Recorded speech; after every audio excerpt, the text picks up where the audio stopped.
Good evening, and welcome to Pynchon Pals, a podcast about finally reading Thomas Pynchon. My name is Patrick Fiorilli, and I'm joined as always by Andrew Tillett.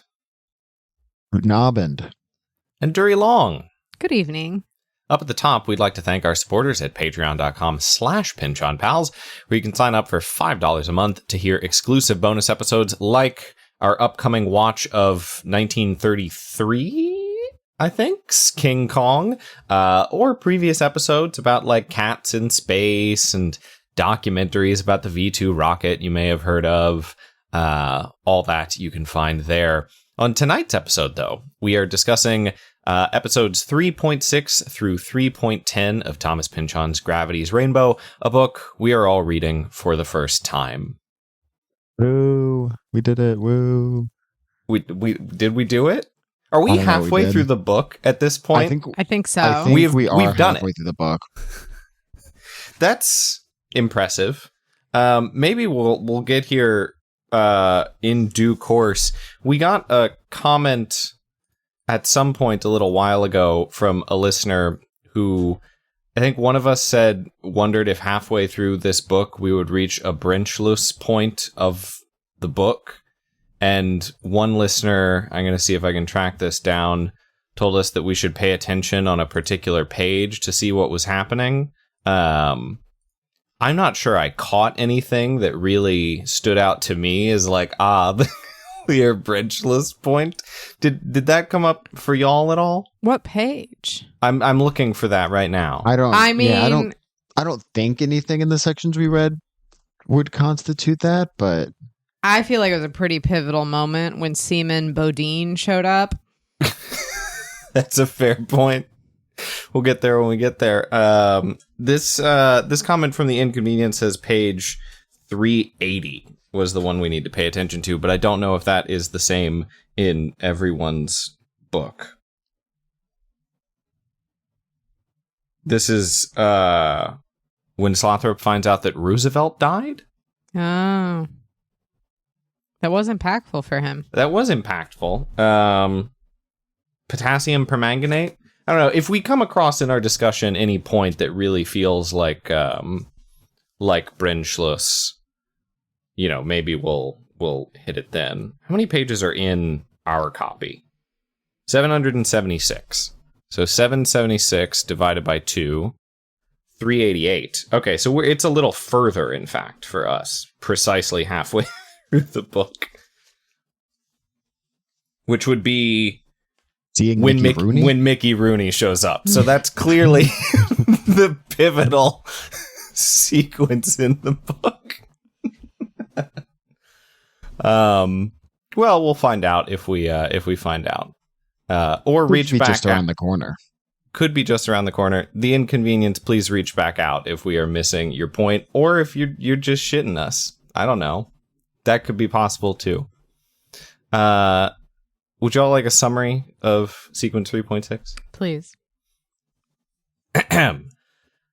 Slothrop's holed up in a cellar, sick, you might say, out both ends from some unboiled pond water. Does he dare run to the Americans and beg for asylum? He's too weak. Is he instead a true knight-errant questing for the Grail? Hardly. Sometime earlier, he encountered Enzian and the Schwarzkommando again, digging a rocket out of a marsh. Enzian teaches Slothrop the mantra Mba Kayere, I am passed over, and Slothrop confirms Enzian's also looking for the Quintuple Zero rocket. Sometime later, Slothrop follows his nose to a hollow tree trunk wherein Emil, Zara, Bummer, and some girls are smoking reefer. Joining in, Slothrop dons a mismatch of their raided opera house wardrobe and adopts the alter ego ROCKETMAN. Zara takes the gang across the city's devastation to a club called Chicago, where they all get high with none other than Seaman Bodine, that's Pig to his friends, who conspires with Zara to sucker ROCKETMAN into pulling off a dangerous job. What a time. You said last episode that we were going to meet old friends, or I don't exactly remember how you phrased it, but I just assumed one of these sections was going to be about Pirate or Katya or Pointsman. But no, you meant old. Did you know that Pig Modine was coming back? I'm trying to... I don't think consciously, but it seems like the kind of thing I may have read somewhere. So when Pig joked about Pig Bodine showing up. We did. Yeah. We did indeed once joke about... He did seem like the most likely character to make an appearance. The most likely? He's high up there. He's always up to something. Yeah. He's also... They don't call him Pig one time in this. No, just Seaman Bodine. It could be Pig's brother. Pug. There's no way it's Pug Bodine. Pug Bodine. Who's to say? Absolutely no way. No, I think he just hasn't gotten the nickname yet. I don't think Pig is his Christian name. Mr. Pig Bodine II. Yeah, who knows? Slothrop's untimely illness lined up well with the cyclospora outbreak in the United States. So true. Been reading a lot about explosive diarrhea on my timeline, and here it came up in the book I'm reading. Yep. You know, I gotta say, making a tea out of extremely poisonous tulip bulbs does sound like the kind of thing some of the people in charge of public health right now would recommend. So, you know, it's all, once again, Thomas Pynchon, he predicts the future, I guess. You know, people are always getting sick. That's a pretty easy future to predict. Yeah. But Slothrop's having a capital B bad time. God, he's having such a bad time. I was really feeling for him. Just rolling around on the floor, trying to stay like in the light as it's moving. I really resonated with that. I really thought, I think mistakenly, that Slothrop had sort of more resources that he was going into exile with. He's just At one been point, like, he did have some good cash. Yeah. Yeah, but it's gone. He's scrounging around the park for like carrots and community gardens and then being chased away from them. It's also probably the case that he's got the sort of, he might have the Star Wars Episode 1 Watto's junk dealership problem where, you know, Republic credits aren't any good here. Like, he has something that's cash somewhere. True. But it's not anything anybody here wants. Yeah. We don't know how Squaladazzi paid him, necessarily. June/July of 1945 was probably a bad time to be a tourist in Berlin. Like, I don't think that like tourist infrastructure wasn't doing so hot. Can't it just seems you may have buy to a snack. traffic in powdered milk. And cigarettes. Mm-hmm. That's the main thing that people keep passing back and forth. The armies, as they're called. My mom traveled to, I'm not going to get the historically accurate name of this country correctly, but the Czechoslovakia, right after the fall of the Soviet Union, and had to travel around paying with cigarettes. Sick. It'll do. Wait, your mom brought like a suitcase full of cigarettes over there? I'll have to get the full story from her again, but I believe it was like part of a larger trip where they like passed in to the country and were told She was like smuggling cigarettes. They were told in advance that like to get around they needed cigarettes if they needed anything, and so they had cigarettes, and that was kind of how they paid their way on the way to wherever they were going. They were on a road trip. She met a mysterious Argentine who said, "Listen, if you can get this briefcase across the border." Yeah, I like, I got a little confused in this sequence how much, like, by the end of it, I guess we're led to believe that Slothrop is sick towards the beginning. Somewhat before he's sick, he has this interaction with Inzian, and then somewhat after he's sick, he has this interaction with the dope fiends. That was what I gathered. Yeah. Yeah. Mm-hmm. But it is interesting that the structure of this chapter in a very Pynchonian way is we keep sort of flashing backwards and forwards to Slothrop kind of physically and spiritually like curled up in this dark hole. That being said, like, that was my assumption that this whole excursion happened after his sickness. But he does refer to himself as Rocket Man while sort of convalescing. What he says is he is soon to be known. Soon to be known. Okay. Yeah. There's a lot of foreshadowing in these sequences. Like we get introduced to Greta or Margarita early on, and then we don't meet her for like 2 more sequences. Yeah, a lot of hopping back and forth. Which was not necessarily something that happened quite as often in the earlier parts of the book, but maybe time continues to break down. In the zone. In the zone. Did anyone else listen to Elton John while reading this chapter? No. Elton, why Elton John? Rocket Man. Oh, Rocket Man. Yeah. Which that Rocket Man. I hummed, yeah, sure. I hummed it a few times. Thank you. Completely. I was passed over by that one. Which did, although I think this is based on the comic book Rocket Man, but Elton John's Rocket Man did also come out 1 year before this book was published. Well, hey, there you go. It was just the time for Rocket Men.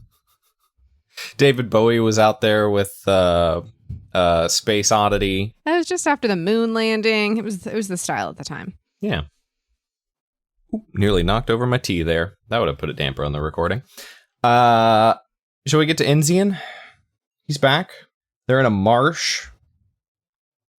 And I like that, so Enzian and his band are dredging these rocket parts out of this marsh, but they're surrounded by like sort of a county fair almost of like kids are running around. They're eating bread and sausages. There's a brass band that I didn't even pick up that there was until it was mentioned a second time. And I was like, where's the brass band coming from? And then I had to go back and reread that section. Of course, there's beer kegs. They say it's a rocket raising. Yeah. Which is interesting because in the V2 documentaries we watched, I believe they talked a little bit about how, this is not exactly lining up with the timeline, but in the years leading up to World War II, there were a number of different sort of like rocket festivals across the country, like sort of akin to like barnstorming in the US. Yeah, where you'd launch the rocket. Yeah. Yeah, it seems like, I mean, I guess this is the sort of thing that happens in any kind of like wartime cleanup, is you have people doing the hard labor of removing all of the weaponry and clearing the rubble, and then there's probably little kids running around anywhere. It just seems like a confusing time, and I think Pynchon does a good job of capturing that. I mean, I've never been in a country immediately following a war, but it seems like there's a lot of chaos. Like the buildings are gone. There's a passage at some point, we'll get to it, that talks about how everything that's supposed to be inside is outside, and the whole city feels sort of like flipped inside out. And you have like some things going on like usual, but then other things very much not going on like usual. And there's a whole bunch of people living in the park, and like the streets are functioning for different purposes, but also there's still like bars and a festival, and I guess if your house wasn't bombed, you're still living in it. So it seems like an interesting, chaotic, confusing time to be in a place. And also there's no set government. Like they're just starting to kind of try to decide what is next. You'd be sort of at a lull for, I think, organized entertainment, probably.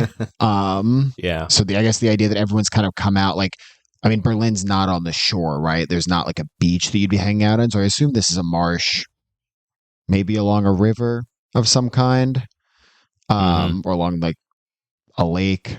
So, they're just out on the shore enjoying the evening. And there's an unexploded ordnance that needs to get dug up. And hey, that happens in Europe still today, I think. They're still having issues like that once in a while. If these guys are going to go and dig it up, sure, by all means. We didn't want to dig up the rocket. We wanted to play the tuba. You guys want to talk about this symbol? It's a neat symbol. Oh, yeah, the symbol. Typesetters hate to see Thomas Pynchon manuscripts coming. I like that this one is so tiny. Like, it is the size of a pin, like a brass pin that one might use to pin a hat. Actual size. Yeah, I'm surprised it doesn't have actual size and a parenthetical next to it. I tried to find what this, because it says it was based off of the insignia of the German troopers in Southwest. Did you guys try to look this up? Did you find anything that seemed helpful with this? The Weisenberger companion has some stuff here.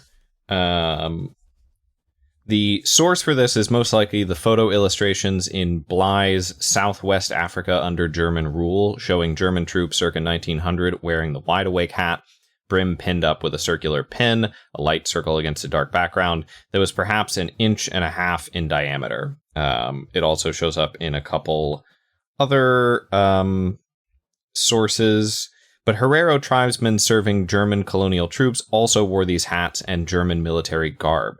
Bly includes a fascinating picture of a Herero chieftain and insurgency leader, Samuel Maharero, dressed in this way, his wide-awake hat pinned up with just this pin. Yeah, I just posted a link in the chat to germancolonialuniforms.co.uk. So it looks like me and Weisenberger came to the same consensus of the sort of hat pins with the sort of dark blue around a white, around a red, sort of target shaped. It almost looks like a Coke bottle cap. Yeah. The launch control here, the different points stand for clear, ventilation, ignition, first stage, and main stage. So they're it's the sequence of things that need to happen for the rocket to take off. I can imagine, like, Slothrop makes the observation that this has become sort of like a deep mystical symbol to the Herero people. And I don't know exactly what's going to happen later in this book, but I can imagine sort of like a ritual involving like a chant of these different launch codes. Well, yeah, it's interesting. It's not just like the zone Herero, or I guess these particular Schwarzkommando who have this mystical reverence for the rocket. It's like half of our cast at this point. Practically every named character in the zone is like, I got something to do with that rocket. Yeah, I mean, I can imagine why you would have a reverence for it. Like, Blickero has a reverence for it when we encounter him in the Hansel and Gretel house. I mean, I feel like throughout human history, we both revere and fear, like, great unexplainable things like the weather and earthquakes and volcanoes, and I guess now the V2 rocket. The thing of legends. Yeah, it's an intriguing symbol for sure. I liked the speaking of our discussions of gravity over the course of this book, describing gravity as some such buffoon. Well, and shortly after that, they say the children will be tickled, which I thought was interesting because I think tickling has come up. Tickling's always a problem in this book. It has come up in a bad way many times in this book as like a symbol, like death is always doing the tickling. Mm-hmm. Yeah, and gravity is both associated with tragedy and comedy in this book. Slothrop's always falling out of trees, and the very first scene, we see Teddy Bloat falling off of the balustrade in Pirate Prentice's house. Just like statistics, I don't think gravity discriminates. It's always acting for good and for ill. Speaking of statistics. Hey, I segued. Finish it out, Duri. Go ahead. Finish the segue. Enzian has some interesting observations about his sort of statistical probability of being in the world. he talks about, I think we're here, but only in a statistical way. And kind of elaborates on that a little bit, that it seems so very unlikely that they should exist. And it's very contingent on a lot of little things. And if one little thing changed or switched or was different, the Schwarzkommando could just disappear or not exist anymore. And so he kind of has this feeling that he doesn't sort of exist, or he does exist, but only at kind of the mercy of statistics, which I thought was kind of interesting for a variety of reasons. I think I've mentioned on this podcast, we talked at one point about like other books we were reading that Thomas Pynchon reminded us of, or that we thought were kind of Pynchon-esque. And I think I mentioned A Fine Balance. And I feel like the same thing is kind of a core theme in that book. This idea that like we are very much at the quote unquote mercy of small things, and everything about our lives could change in an instant if just like one little thing in the big fabric of history switched. So the butterfly theory, or butterfly effect, chaos theory coming in. Yeah, just kind of like a more depressing version of it, where, you know, there's all these like larger political events at play, and like someone who has no idea who you are makes a decision, and then like your life is ruined. Yeah, a lot of this reminds me of sort of by way of French Marxist theorist and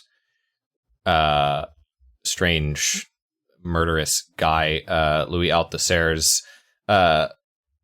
insights on contingency, and in particular this Greek philosophical term of I never exactly know how to pronounce this, but Kleineman.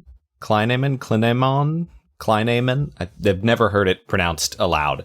But it's this idea that Epicurus and later Lucretius came up with to describe, like, okay, so if there's like an atomic theory of the universe and everything is made up of these very small little bits, and they're all kind of in motion, they're like falling in space as they thought, like, why does anything happen? And they come up with this idea that, like, well, at a certain point, like, one of these atoms might just swerve into another atom, not necessarily for any reason, but that sets in motion a whole bunch of sort of atomic contingencies that then cohere into physical phenomena. That's probably a not extremely elegant way of explaining it, but that's the kind of stuff that this reminded me of, as contingency sort of seems to become a bigger theme in this book. Another good description for the sky here, which is bouillabaisse. I wrote down actually in the margins here that I really wanted to, I didn't get time to do this for today, but I wanted to go back through Gravity's Rainbow and sort of collate a list of different ways that Thomas Pynchon has described the sky.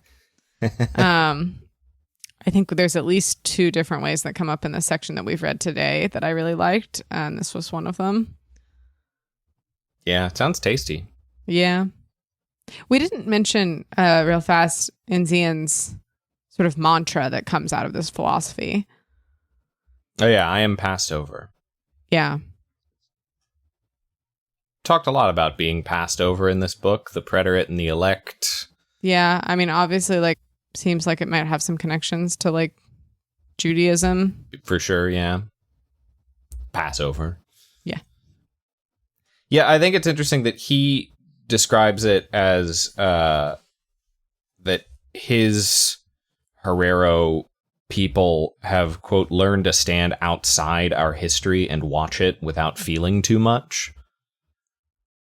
And this idea of sort of like departure and return and finding the eternal center, all of this for Enzian especially seems to be about like finding a way outside of history, which is in some ways the aim of any revolutionary project, which is like you reach the end of history once the revolution is sort of achieved, unless you are more of an adherent of like permanent revolution, that the revolution never stops. You are always sort of like proceeding towards the limit, which are kind of the sorts of things that the Poklers were talking about once upon a time. Wonder if we'll ever see them again. Who's to say? Extremely funny little bit here when Enzian says, "Stop doing that with your eyebrows scuffling."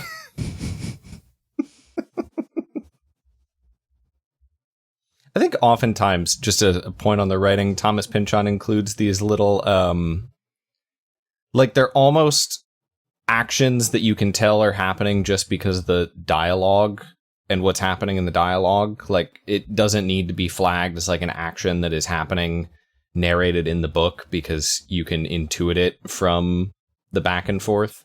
Thomas Pynchon's really good at that. Not all writers are. Then to kind of close out their discussion on coincidence and contingency, Enzian says that, you know, all of these, the things that Slothrop seems to be perennially interested in, and in fact the things that Enzian himself is interested in, the Schwarzkarat, the Schwarzkommando, could, you know, be a byproduct of being in a list somewhere for some purpose or other, and therefore be an alphabetical coincidence, which finally, at long last, ties us into why we spent so much time with the new Turkic alphabet. The power of words combining and butting up against each other. I think this sort of fits in this idea of this where it says on like an alphabetical list to some intelligence arm, and then later we wouldn't have to be real and neither would it, correct? That I think really dovetails with von Gohl's belief that he has manifested the Schwarzkommando that we see, I guess, in 2 sections from now. Yeah. Mm-hmm. Well, again, it's once again the same thing of Stencil knitting together the V conspiracy by talking to all of these people about V.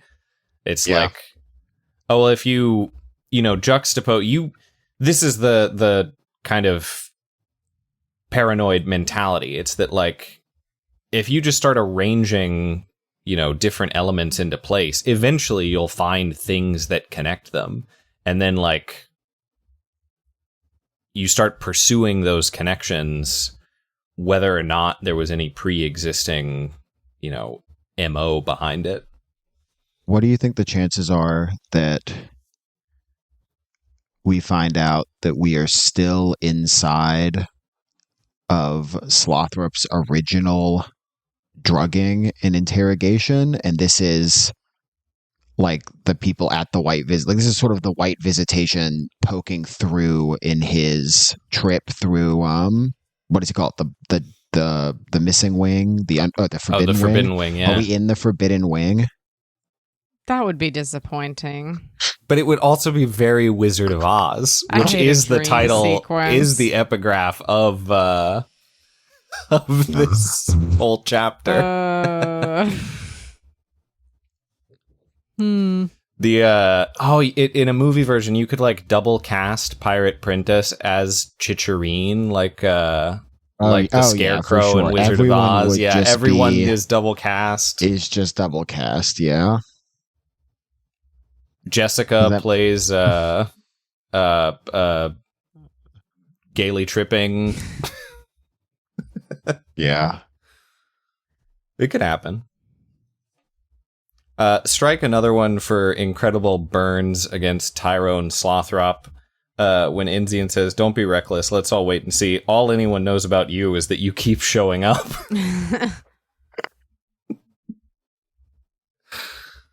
It's like, I don't know, man. You're just kind of here. You're just around. And the only reason we're all cool with it is because we're all pretty sure you're not doing anything.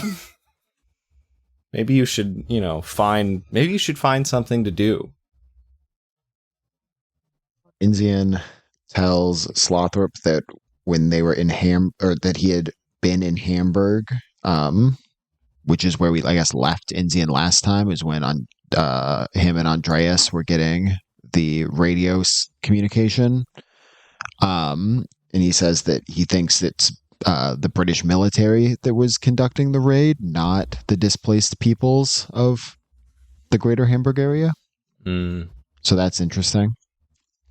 Oh, yeah, that's a good point. Yeah, the sort of behind the scenes, like, intelligence cooperation is an intriguing running theme in these sequences. Then we go back to the shit cellar. Yeah, Slothrop's having sort of a fever dream. Can't kick at the rats. He's too weak. He's having sort of visions of his ancestors, of Venus. Yeah, which you mentioned Grail last time, Duri, the Venusberg. in the mountain. Yeah. Yeah. Would we like the Weisenberger sort of gloss on Tannhauser here? Yeah, that'd be great. Yep. Just because it's going to keep coming up. I feel like Weisenberger might be a helpful friend during these upcoming passages. Indeed. Very helpful in these sequences. In spite of them on the surface being more straightforward than some of our other reasons. They were certainly more enjoyable to read than that last segment. Okay, with the new I Turkish liked the alphabet stuff. I feel like everybody is really down on the new Turkic alphabet. Maybe I just read sort of a lot of books and novels about the steppe and its peoples in college, but I was into it for one. I'm glad. This is what Weisenberger has to say about Tannhauser. Mm-hmm. Here and in what follows, Pynchon alludes to the Teutonic legend of Tannhauser, the troubadour who succumbs to the temptations of sensual pleasure and spends 1 year underground with Venus, Dame Hulda or Frau Hulda in some versions. Boredom and jaded appetites eventually get the better of him, and he returns home. There, he boasts of his dalliances during a competition of minnesingers, or troubadours, shocking his beloved Lisaura, the girl who awaited his return. That is his first stupid error, kissing and telling, as it were. Judged guilty of violating the conventions of courtly love, Henry Tannhauser makes a pilgrimage to Rome. The Pope denies him absolution, declaring in Richard Wagner's operatic version, "Thou art forever accursed, and as this staff I hold ne'er will put forth a flower or leaf, thus shall thou never more behold salvation or thy sins' relief." Hearing this, Lisaura wastes away and dies of grief, and Henry is doubly overcome by what Calvinists would name his preterition, Catholics his damnation. But then, the compounding irony, word comes that the Pope's staff has miraculously bloomed. Medieval versions, related in Grimm, used to end here. Wagner, however, adds a romantic coda. Lisaura's sacrifice wins Tannhauser an eternal love in heaven. So, keep all that in mind as we continue, I suppose. Interesting. I thought the passage where Slothrop is kind of in the middle of thinking about this whole myth, and thinks, but what you've done is put yourself on someone else's voyage. It's an evil game you play because you have nothing better to do, but that doesn't make it right. I feel like that comes up again a little bit later on, as Slothrop is sort of reflecting on his own culpability, I guess, in his journey. But what is the proverb? The badness of the master, or the guiltlessness of the master, is in inverse relation to the goodness of his underlings or something. Was that the proverb of the paranoids? Yeah. Yeah. So you serve a bad master and you yourself are also bad. That was a good poll, Patrick. Yeah. Yep.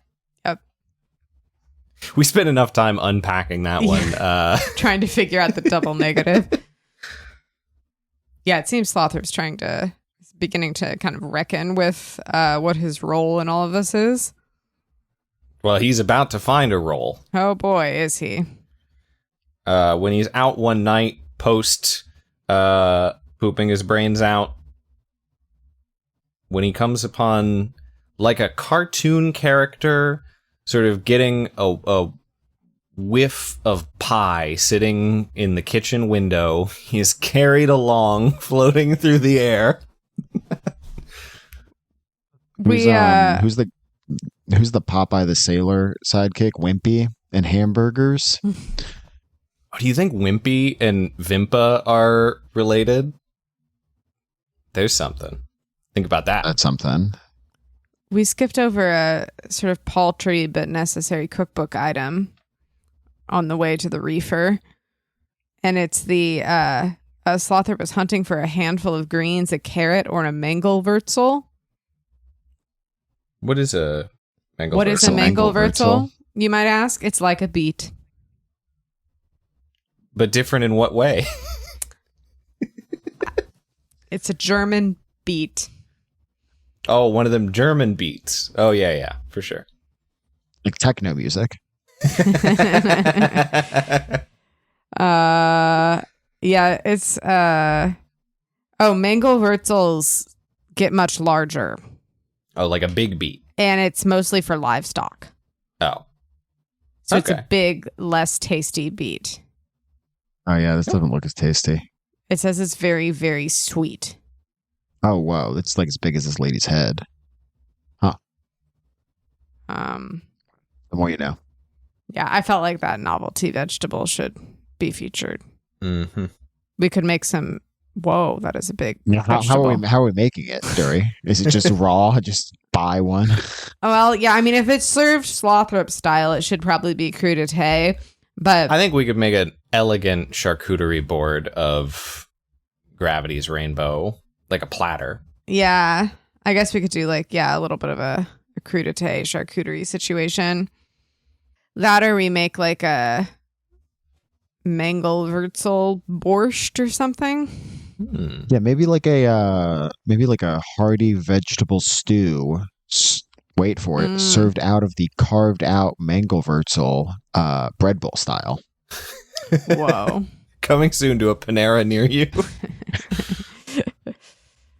I nearly made an item from the sort of proverbial Pynchon cookbook recently, and I may yet make it this summer. I really want to make mushroom brownies. No, I want to make the cold fruit soup, the cherry soup from one of the preceding chapters. Probably it's sort of like the Chicharine chapter. Yeah. It's like a sort of fruit gazpacho situation. And actually, someone I follow on Instagram recently made it, and I was like, this could be the first item from the Pynchon cookbook that I actually cook. You were like, synchronicity. They've put this on my timeline. Anyways, we can move back to the reefer. I just wanted to make sure to give that vegetable a shout out. Yeah, that's good. Mm-hmm. Our gang of sort of reefer madness here is hanging out in a hollow of an upended trunk. This felt very Shakespearean, like Falstaff and crew to me. Yeah, I thought you were going to say sort of like a more like Oberon and Puck sort of vibes. Oh. No, I feel like they're all just like messing around. No one's so clever as Puck. Is Slothrop Puck? He's kind of given a mission by the king of the fairies here. I feel like Puck wouldn't mess it up like this, though. He says he's protected by midsummer magic at one point. Yeah, I'm still getting more of a Falstaff vibe, but we'll think about it. Yeah, who in that plays one who gets turned into a donkey? I think that's probably most likely to be Slothrop. Yeah, sure. Pyramus? Is that Pyramus? No, it's Bottom. Yeah. Nick Bottom. Yeah. We're sitting across from each other. Why do you keep not looking at me? Listener, she doesn't believe that I have read the play. No, I do believe. Does Bottom play Pyramus? I that's what I was trying to remember was where Pyramus fit into this, and if he's like the guy. He's the guy who is across the wall. He's part of the little play. Yeah, he's the guy who's across the wall from Thisbe, Pyramus Yes, and Nick Thisbe. Bottom is cast as Pyramus. Yeah, so there you really, go. we're both right. We're both right. Oh, wow. I had to be vindicated there. I played a starring role in Midsummer Night's Dream when I was in high school. So. I played a starring role in a ninth grade English class read a scene in front of the class production of Midsummer. What was your role? I played Nick Bottom. I was Helena. Who did I also was in a high school rendition. Let me figure out who I am. Who is the one who says, "And this dog, my dog"? That's like the only line I remember, and I played that person. Maybe Robin Starveling, Moonshine. That could be.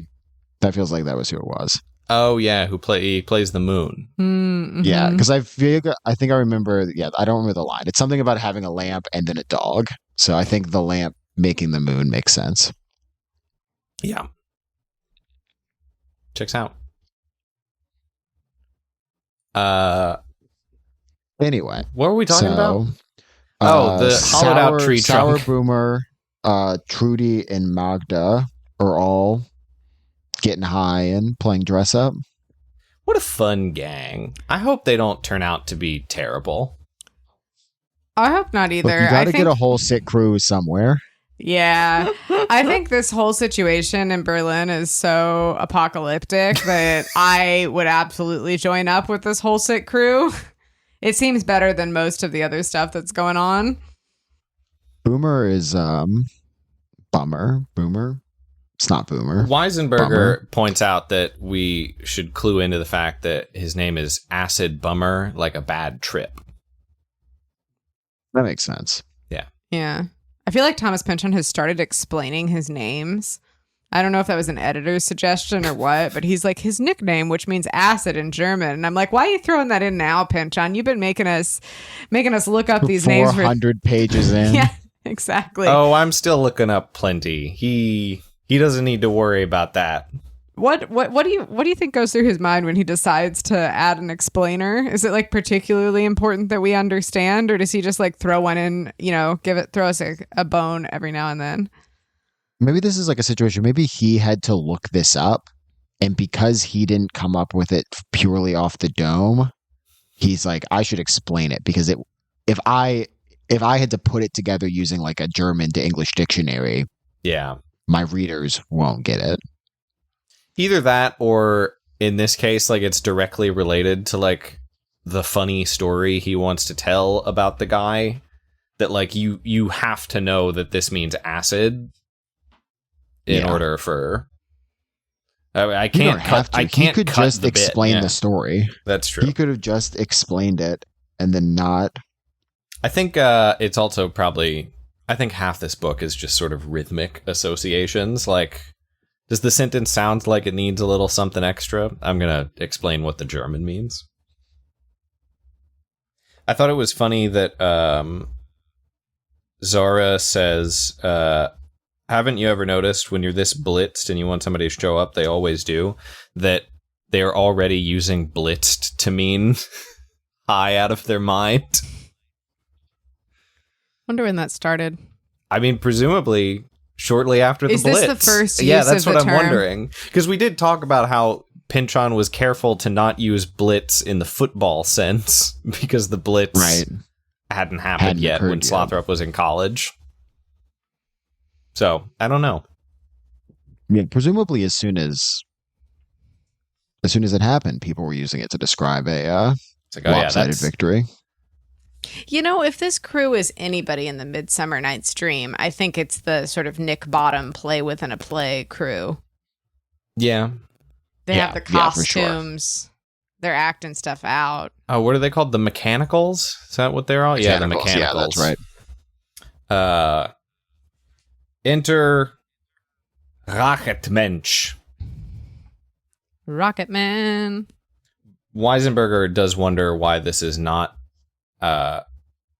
ROCKETMAN and is Mensch instead, which seems like a weird way to translate it, but Pynchon being Pynchon, I guess. Throwing the Yiddish influence. Yeah. Yeah, so they conclude that if you take the horns off of the Viking hat that they have and sort of put on this cape and these trousers that they have sitting around, of course, big R. What? Of course, a big R for Rocket Man. Yes, it looks Team Rocket-esque R. notably like a 1940s comic, Rocket Man. Have either of you ever read Rocket Man? I know the Rocketeer. I've not read Rocket Man. Before Wildly popular. I mean, I feel like a guy whose powers are flying around like a rocket has got to be a pretty common archetype, whether or not it is this particular comic character. Yeah, it's just that this particular comic character looks kind of like I can see the Viking hat with the horns taken off, looking kind of like this guy. And also it came out near to the time of like 1945-ish. I mean, It's a little before that. So it seems like something that maybe would have been in the cultural moment. I also like the idea that Slothrop sees the hat, thinks of the rocket, and then sort of without even realizing it is like putting this idea together. You know, like a big improv game where they're all just yes-anding Rocket Man. Mm-hmm. Yeah, Thomas Pynchon, possibly because he was high, but does a pretty good job of depicting a group of high people. We're just like inventing a weird guy. Well, not just inventing the weird guy, but then going on to like sort of develop this lore about this weird guy such that they think that he can do things that are special, that in fact it's just Slothrop in a Viking hat. But they're all like, Rocket Man can do it. Yeah. Don't worry. There's a point, I guess, at the end of this section where he sort of thinks to himself, I've only been Rocket Man for a few minutes. Very the time that Roger and Jessica has spent together amounts to a few hours. You know, time expands in the zone. Indeed it does. Magda is talking about, or Trudy is telling Magda about her boyfriend Gustav, who wants to live inside the piano.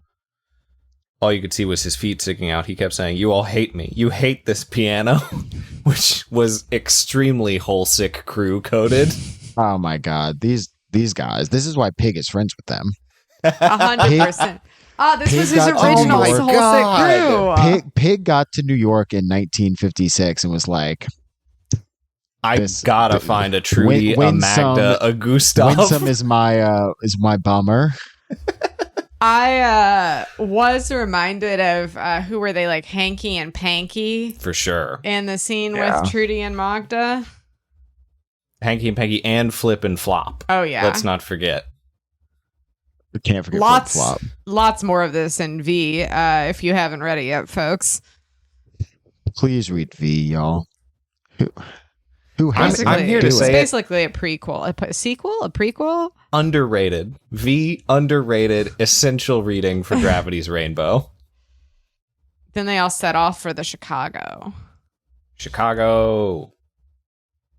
We get very little description of the Chicago bar, which I was a little bummed out about. I think we get enough. They got a big picture of John got, Dillinger like, in there. Gangsters on the walls. They've got... It's not the Femina, which is for cigarette smokers. This is the pot smoker bar. On the way there, they encounter. This is part of the kind of like big weird emptiness, the like very full emptiness of Berlin. The Weisenberger companion notes that a lot of this seems to be drawn from like journalistic accounts of Berlin just after the war ended. Because as you might imagine, like a lot of correspondents and journalists wrote a lot of primary sources about what was happening in the city. Which is theoretically what Ian Scuffling is supposed to be doing, I guess, come to think of it. They see King Kong squatting down, evidently taking a shit, but it turns out to just be the Reichstag, or, what's left of it after the takeover by the Russians. We'll comment on that more after our upcoming watch of King Kong. Mm-hmm. Well, there's a part, I think it says, that they found, they see like Cyrillic initials and like graffiti on the Reichstag. I took a tour of the Reichstag one time, and the tour guide was talking about how when it was rebuilt in the 90s, when the unified capital of Germany kind of came back to Berlin, they found graffiti, like they found Russian graffiti. They tore the walls off and like found Russian graffiti on the sort of interior walls, and they found one that was like here I am in like the den of Adolf Hitler is what they'd like written in Cyrillic on the wall. And the tour guide wanted to point out that while very poetic, Adolf Hitler never used the Reichstag as like a seat of government. It's a very tour guide thing to say. Yeah. I think it's worth noting that Slothrop is once again shoeless. Yeah, that's true. Oh, yeah. He gave his shoes up to Magda? Or no, one of them is carrying the shoes. They're not even wearing the shoes. You could not pay me. I mean, I feel like the description of the state of Berlin at this particular point in time is not one such that I would want to be wandering around without shoes on. When was the tetanus vaccine invented? He's going to get tetanus. That, or at least an athlete's foot. Yeah, I mean, maybe you step on some pointy rocks is bad enough, but they also wander into a pile of corpses and body bags, thinking that it's sort of like freshly risen bread. Yeah, Slothrop is clearly very high at this point and keeps mistaking things for other things. The Reichstag for King Kong, the corpses for freshly baked bread. Rising transubstantiated. Good Christian Slothrop. Although he's Puritan, so I don't know that the transubstantiation thing is necessarily in his court. He's all over the place right now. He's thinking about whether we'll be feeding on these corpses by Christmas. There's a lot going on. Yeah, that I feel like this is a very cinematic, like nearly jump scare-ish kind of thing of like, the bread, like threw me for a loop when I was, drawing my eyes down the page reading it. Well, especially because Slothrop is like starving. Like he's been very hungry this whole time because he was originally on this journey, if we would recall, because he was looking for the Mangelwurzel.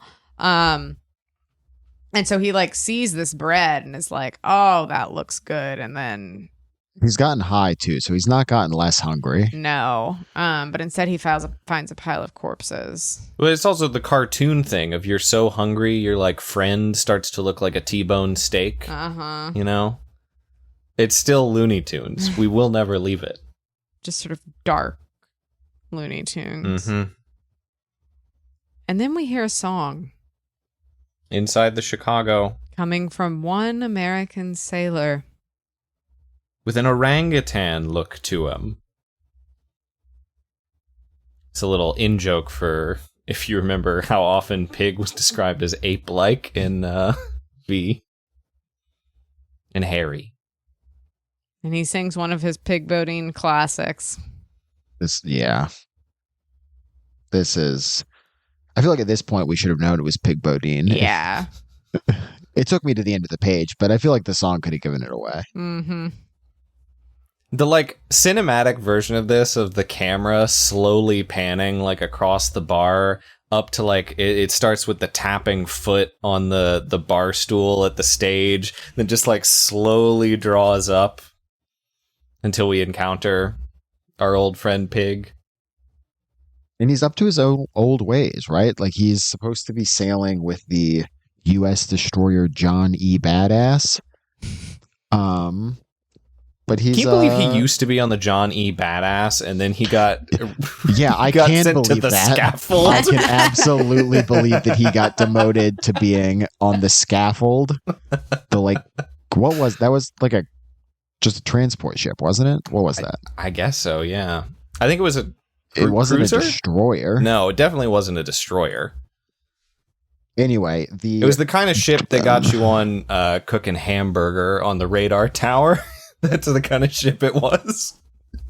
As I've already mentioned, Berlin is not on the coast. So him being AWOL from a destroyer, he's very far away. What does it say? He's in Cuxhaven, which is near Cuxhaven, Hamburg. which is it's like up on the North Sea near Bremerhaven. He's so profoundly AWOL. He just had to have a good time in Berlin. We're heading back to sea. I read this song, and I have recently been reading Fear and Loathing in Las Vegas due to a recent trip that we all took to Las Vegas that I do feel we should unpack sometime on this pod, because I feel like it really clicked a lot of things into place to me. One of these days we need to talk about how we all played roulette for the first time, and we're like, wow, this is just like Gravity's Rainbow by Thomas Pynchon. The Casino Ermengarring suddenly came into focus for me. I feel like I'm understanding a lot about chance and statistics. Anyways, this song, The Doper's Dream, very much felt like a song that could show up in Fear and Loathing in Las Vegas, which is also a book that I find very Pynchon-esque as I am reading it. Well, that and the corpsmen running hither and thither, clutching bottles of fluffy white crystalline substances, small pink pills, clear ampules the size of puries. Yeah, just the sort of... I feel like drugs are coming to play a larger role in the latter half of this book. Or maybe a more overt role than they were playing in the first half of the book. And I feel like there's a lot going on here with like chemicals and mixing chemicals in the body. And I feel like that is also a pretty, maybe the only central theme of Fear and Loathing in Las Vegas. Sorry, I feel like I'm the book review recommender of today's pod. That's fine. I thought of Fear and Loathing too. I'm not gonna lie. I think it's interesting if we think of the story here that Pig is telling in his song about meeting a genie who gives him a bunch of drugs, but then turns out to be a narcotics officer. It maybe bodes poorly to get into a please go find my drugs scheme with this fine fellow. Mm-hmm. No one said Slothrop was the sharpest knife in the drawer. Yeah. This turns into a little bit of a another movie that you and I just watched, Duri, kind of an Ocean's 11 style. We got to get the right man for the job. I liked Bodine, or Zara says, but what if ROCKETMAN can get in? Bodine looks over skeptical. That's ROCKETMAN. So what they're trying to do is basically sneak into where the Potsdam Agreement is being made. Which was the agreement that sort of post-war split up Germany amongst the Allies, sort of before everything fell apart and the Cold War started and the Berlin Wall went up.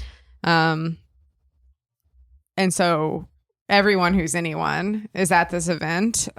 Stalin, Truman, Churchill, etc. Not Churchill. New prime minister. I thought I read that Churchill was there. Doesn't in addition Churchill to the new guy. Churchill, I think, is there in the book, but I think he's there in person in real life too. I'm sure he's also there in real life because he was the opposition party leader by that point. Yeah, I think they both were there. Guy and Churchill. Why can I not remember Clement Attlee? Clement Attlee, of course. They're both there. Yeah. Churchill is not in charge anymore. Yeah, but who remembers who Clement Attlee was? Thomas Pynchon. He comes up in this book, doesn't he? It's just naming famous, the more notable names. We're going to get some nasty emails from Clement Attlee's biggest fans. I'm so sorry. He could be great. Who's to say? I have, my American history bias on knowledge of English prime ministers, which is to say I know like 3. Not 4. Now 4. Unless the 3 are Attlee, Churchill, and Margaret Thatcher. No, I think it was Churchill, Margaret Thatcher, and the recent guy. Well, there have been like 11 recent presidents. I know. That's why I was trying to pick one that I remembered the name of. Boris Johnson. That's who I was thinking of. The guy that kind of looked like Donald Trump. Tony Blair. I could have gotten that on a multiple choice test. Okay. Anyways, we don't need to further embarrass myself. We're embarrassing all of ourselves, except maybe Andrew. He's staying real quiet about how many prime ministers he can name. No, I just reminded. But we'll put this video in the show notes. There was a very funny. I guess what happened was English politicians and German politicians played some kind of friendly soccer game together, and Boris Johnson goes to slide tackle a German guy and does not slide tackle him, just like full on American football tackles him. And you can watch it on YouTube with an Irish commentator. And it's the funniest 90 seconds you'll ever watch. I'll put it. Send it to me. I'll find it and post it. It's really funny. And that's what I said, Boris Johnson, and then immediately started chuckling. Anyway, all the stars are there at the Potsdam conference. And there's a lot of security as a result. And Pig Bodine has his drugs stashed under a bush. Yeah. In the middle of all of this. Well, so I had to look up some of this geography, and this gets explained in the next little bit. But the drugs are stashed in Neubabelsberg, which is sort of like just across the river from Potsdam. And so they have to go through Potsdam in order to get over there. But that is, as we come to find out, where Truman is staying while he goes back and forth to Potsdam for the conference. So not an easy place to break into. Certainly not. They don't know this. They just know that the Potsdam conference is happening. Like, they don't realize until Slothrop gets there that it is not only inside the American perimeter, but inside the American temporary White House's perimeter. Slothrop's not sure, but then Pig says, come on, Rocket Man, jeepers, you don't want to do nothing no more. I would also be upset if I was introduced to a guy named Rocket Man who could do anything, and he was like, I don't know about that. And I'd be like, but you're Rocket Man. Rocket Man. Rocket Man can't get to Potsdam and dig up some weed. Rocket Man doesn't know how to use a shovel.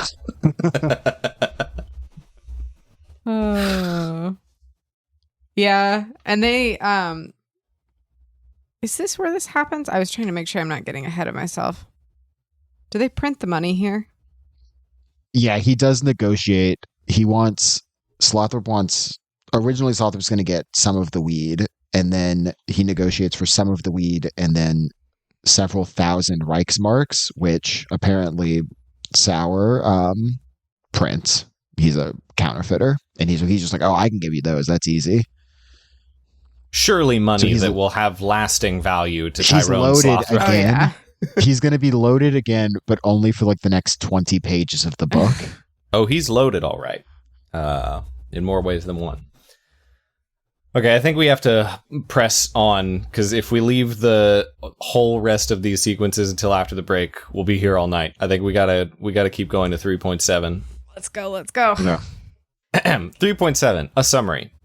Zaura gives Rocketman the lowdown on the plan. 6 kilos of hashish are buried under a bush in Neubabelsberg, once the center of the German film industry, across the Havel River from Potsdam, where, of course, post-war peace talks are being held. Walking through the rubble of Berlin, Slothrop learns Roosevelt, his president, is dead and that Truman has taken over. As the mysterious evil hour between 11 and noon approaches, talk turns to the rocket, and Slothrop is dismissed, newly credentialed as Max Schlepsig. He's soon shaken down by some Russian sentries, Chicherin's doing, and steals a boat to make it across the Havel. ROCKETMAN imagines himself as an entity set apart from whatever it is the security here has ordered itself to watch for. He froggers across the Avos Highway and eventually finds the villa in question, which happens to be Truman's HQ, hosting a swanky soiree. Securing the bag, ROCKETMAN's spotted by Mickey Rooney before being nabbed by Chicherin. Wow. This section has a lot of good comedic bits. It's so good. So, First and foremost, Seaman Bodine's treasure map. Slothrop tries to get out of this journey and fails because it turns out that Bodine has already left, and Sauer, for a variety of reasons, can't go either. And so Slothrop is sort of stuck with this. Yeah, buccaneering is for ROCKETMAN. Yeah. Although I feel like if Slothrop, put his head on for 2 seconds, he could just say no and walk out and leave these people that he met literally yesterday. But that's not the type of man Slothrop is. It says a day or two in the previous section, a day or two later, it will occur to Slothrop that he shouldn't have, that's the, I wasn't ROCKETMAN very long. Yeah. But this is only the next day, so he still hasn't figured that out. He still thinks that maybe he can do anything. He is, quote, beguiled at the prospect of 2.2 pounds of hashish and 1 million nearly real marks. He didn't know the full extent of the situation. He almost pulled it off. I think he was a little bit misled. I mean, yes. He is not given all the facts. He's not given all of the information. But he also didn't ask for any of the information. That's fair. He wants the weed. He knows it's and not the going to be money. a good idea, but he doesn't want to scrounge around for German beets anymore. Yeah. he can't drink the water. He needs to buy some water. Mangelwurzels? Everything's going to come up Slothrop any day now. Oh, yeah. He's a lucky guy. That's what we've learned. But before he gets there, he has to walk past all of the buildings that collapsed in on thousands of corpses. This was a really, really good example. I feel like this was Thomas Pynchon at his best of sort of zooming out and describing a scene and really putting you in the place. Yeah, the idea that, Slothrop saw all these pictures and newsreels of the Nazi party kind of building up Berlin as this sterling white city of, sort of fascist political idealism, and that it has all crumbled down. This, quote, necropolism of blank alabaster meant to be filled with human harvests, rippling out of sight, making no sense without them.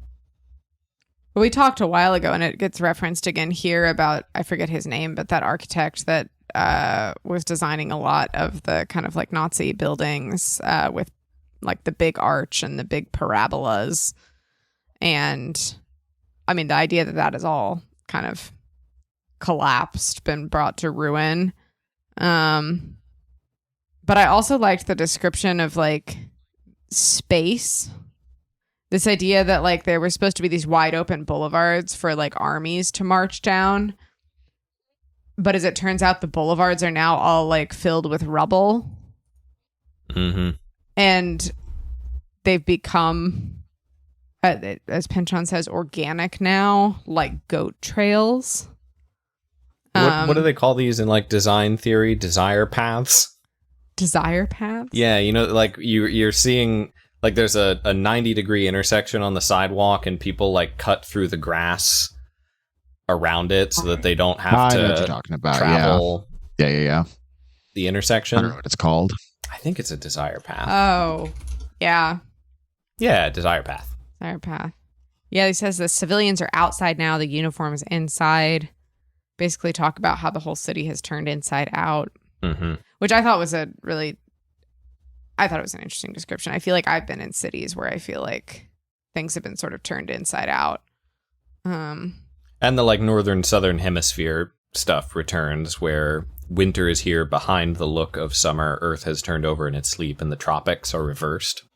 Yeah, there's a sense of doom. Like the idea that winter is coming, like Berlin is not ready for winter. You know, people are hungry, starving, like no one is in shelter. The city is in rubble. Like suddenly it's going to snow and there's not going to be any food. And you get the sense that a lot more people are going to die. Mm-hmm. R.I.P. President Roosevelt. R.I.P. Yeah, I wrote in the margins, Slothrop's really been out of it. He fully missed that Roosevelt died and Truman became president. He wasn't getting the paper delivered when he was in that dollhouse. Just thought he would have like heard the radio at some point. The radio's in French.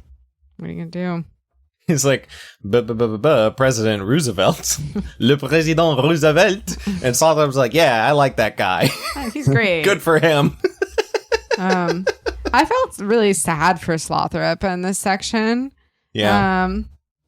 Described him as like Slothrop's president. Like it's kind of the only president he remembered. I feel like it reminds you that like Patrick and I had a little bit of a conversation about this the other day, that like the people who went to war, we were talking about how old Pig Bodine was. And I was like, you have to remember that like the soldiers who went to war may well have been like very young. Like, sure, they could have been 18 or 19. Like, I don't think Slothrop is all that old. Yeah, Andrew, do you think that Benny Profane was in World War II? I assumed he was younger than Pig. I didn't get the impression that he was in World War II. I feel like because like, how old is Rachel? Rachel is like 22. Yeah, because she's just out of college, right?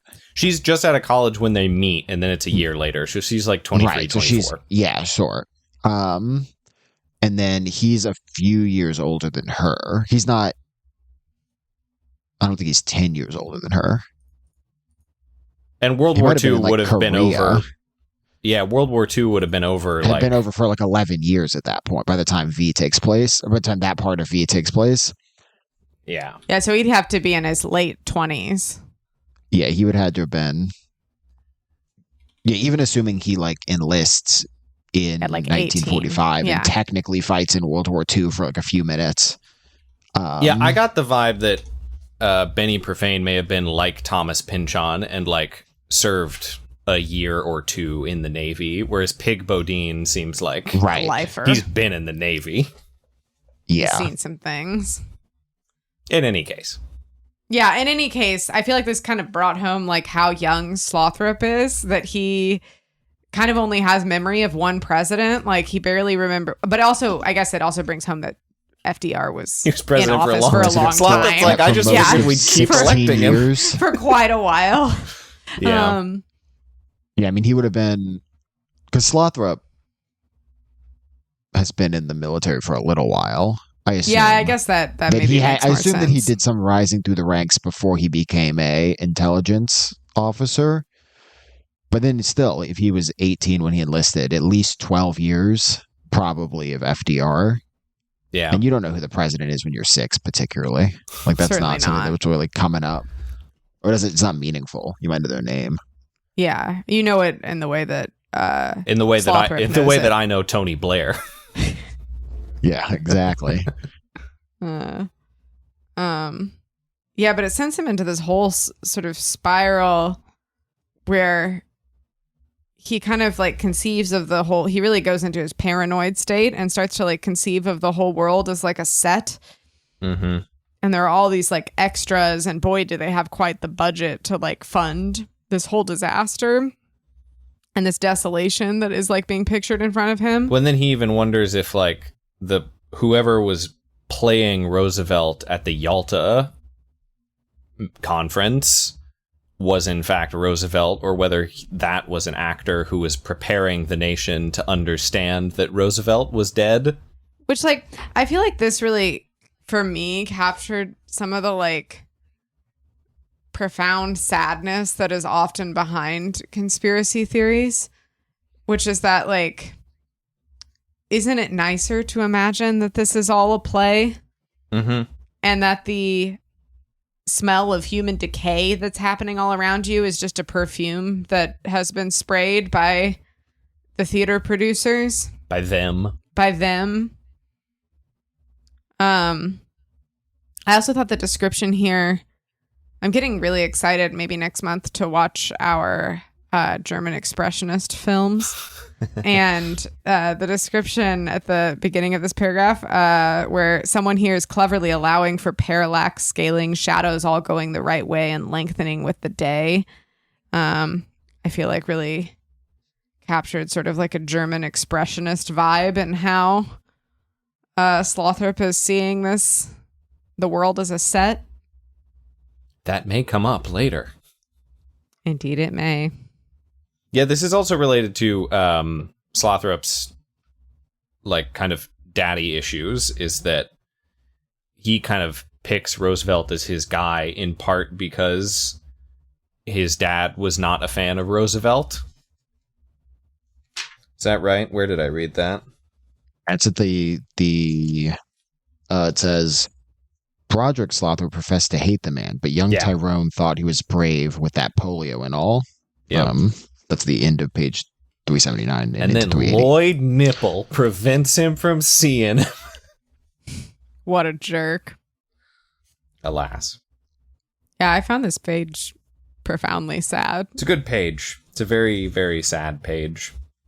I feel like sometimes there's like a world event. Like, you know, there's all sorts of terrible stuff happening all the time in the world. And I feel like sometimes there's like one event, like some death of a famous person or something, or some calamity that occurs that like for some reason breaks through all the rest and like really gets you. Very, were you still at UNC when Obama came to speak that one time on the field? I don't think so, but I saw Obama at a different Obama Day, location. we used to call it. Yeah. This reminded me of that, because you remember how they didn't turn the speakers on, and so no one could hear him unless you were like physically close enough. Mm-hmm. That was the AV guy that day is my Lloyd Nipple. I saw Obama in a high school gym, and I saw George W. Bush in an airplane hangar as a kid. Wow. The airplane hangar is a cool place to see the president. Did he sort of like fly in and disembark the plane? I don't really remember. Was he wearing a jumpsuit? God, George W. Bush loved wearing jumpsuits, man. I don't think any president's worn a jumpsuit since. I think that's probably a good call. You Googling why was George W. Bush in a hangar when I saw him? I'm trying to remember if I'm like misremembering that, like if he was in an airplane hangar or just like an airport. Was it the statue at George H.W. Bush Airport? No, it was in Kansas City. Yeah. Okay. No, yeah. I don't know what year this is in. He could well have been in Kansas City numerous times. It's a state you might want to visit if you were running for election. At one time, Missouri was a swing state. Yeah. You know, not anymore, but yeah, anyways, I think it may have been in like an airport in Kansas City, but it was like the airport that like Presidents the small flew into. Airport. Yeah, the small airport. Not the main one. Not the regular airport. My family liked to take me to see politicians. That's a, something to do. What? Does that come out squeaky? Yeah. It was neat. It was cool. Oh, it was neat. Okay. It was neat. Yeah, It's, I didn't hear like, the words good to be there. engaged Yeah, with your true. politicians. I'm sorry that Slothrop didn't get to see Roosevelt. Yeah. Especially when they're cool politicians. Yeah. We get to hear about how the rocket has impacted the cocaine market. Yeah. Now that it's the evil hour, the rocket's got to show up. This evil hour stuff has to be more sort of like YAMF conditioning, right? I was hoping that maybe like you all would help me unpack the evil hour. Like what's up with the white woman? And then he talks about like later on, like the mountain has closed behind him and his opportunity has passed. This is some kind of local myth? This is like a German, it's Tannhauser stuff, German folklore. Oh, this is still Tannhauser? I think the white woman is also some a reference to Dame Hulda in, stop me if you've heard this one before, Grimm's Teutonic mythology. The goddess appears in two aspects: as a kind and helpful maid, white and often associated with glittering snow, and as an ugly old woman. The Wonderflower, or Wunderblume, is a folk talisman, a key to open Dame Hulda's mountain, wherein lies its mysterious treasure, etc., etc. It combines sometimes with folklore about like a snake woman, snake, dragon, Christ as being the treasure in the mountain, Christ being crucified at noon, etc., etc. But I think that is also associated with the Venus, Dame Hulda, Tannhauser in the mountain stuff. And then also, I read it as being layered with, like, at noontime, wherever Slothrop was sold as a baby, some nurse came into the room and did something. I don't know if we're ever actually going to get the... I'm increasingly starting to believe that we're never going to get what happened to Tyrone as a baby actually spelled out in this story. We'll see. But maybe. We get a lot of description of cocaine and cocaine lookalikes. Yes, potassium permanganate. You were talking about this, Andrew. Yeah, so without the this is what I've put together. Without the potassium permanganate, which is used to synthesize cocaine, but it was being diverted to rocket stuff, they had to sell any other white stuff they could get on the street, which included flour, powdered milk. I think... Third thing that I can't find on the page. Correct me if I'm wrong. Is the permanganate like the test solution? When making cocaine? Well, it says permanganate is the touchstone. Under a microscope, you drop some onto the substance in question, which dissolves. Then you watch how it comes out in solution, how it recrystallizes. The cocaine will appear first at the edges, then the vegetable cut, the procaine, the lactose, at other well-known positions. So the idea is that, like, if you don't have potassium permanganate, you can't tell if any of the white powders you get are real. So the internet says that you use potassium permanganate in the manufacturing and use it as an oxidizing agent to turn coca paste into cocaine. So I think you might be like, I think you're mixing it and then taking like the cocaine crystallizing is like how you make cocaine. Interesting. Okay, that would also make... If you know how to make cocaine, write in. Actually, don't write in. That might get us in trouble. Keep that to yourself. We don't know how to make cocaine. That might make more sense, because if it was just the test substance, you could keep selling cocaine. Yeah, couldn't you just try a little bit? I guess that's true. Yeah, I think their issue is that they can't make cocaine and thus have to sell other random white powders they can find. Yeah, that part I got. I didn't know that the permanganate was used for the synthesis. Which I thought was funny, because the other white powder is actually in wartime were more valuable than the cocaine. Like the powdered milk, they said. Mm-hmm. You know, if this whole tracking down the rocket thing doesn't work out for Tyrone, he's learned a lot of great tips and tricks for, like, black market dealings and the drug trade, gun running. He's got a good he'll capitalize on all of these lessons. He seems like that kind of guy. Yeah, everybody's just giving away their trade secrets, you know? He also knows, a great deal about rocket construction. He could compete with Werner von Braun. I guess he has that idea of like going over to the Americans and being like, hey, I know a lot about rockets. Hi, I'm Ian Scuffling, war correspondent. Yeah, the idea that he introduces himself as Ian Scuffling and not just, hey, I am an American. And I'm currently doing my job, but I need to go back with you.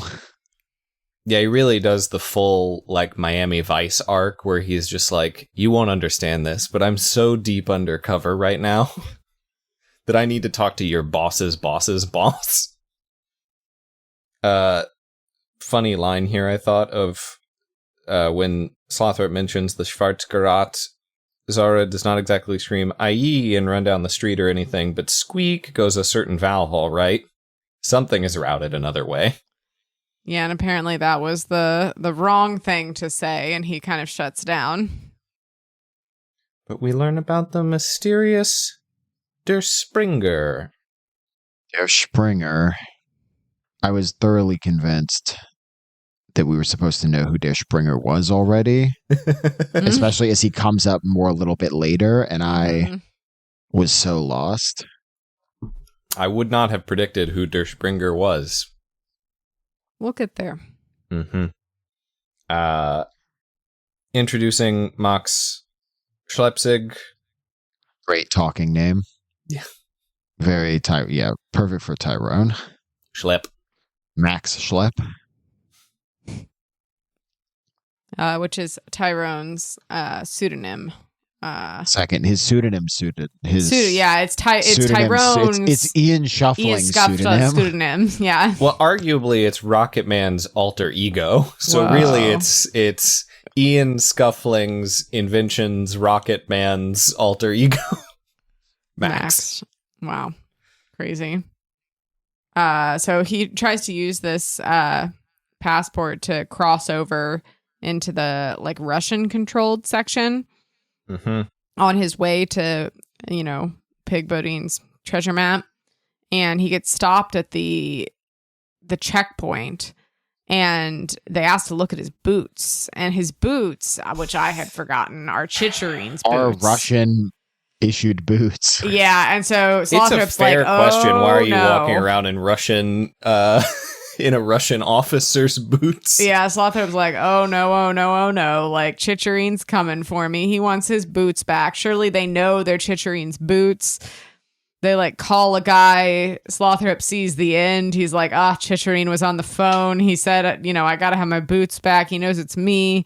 He imagines the full page spread in Life magazine of him choking on a sausage with the caption, "Barely off the ground, the zone's newest celebrity fucks up."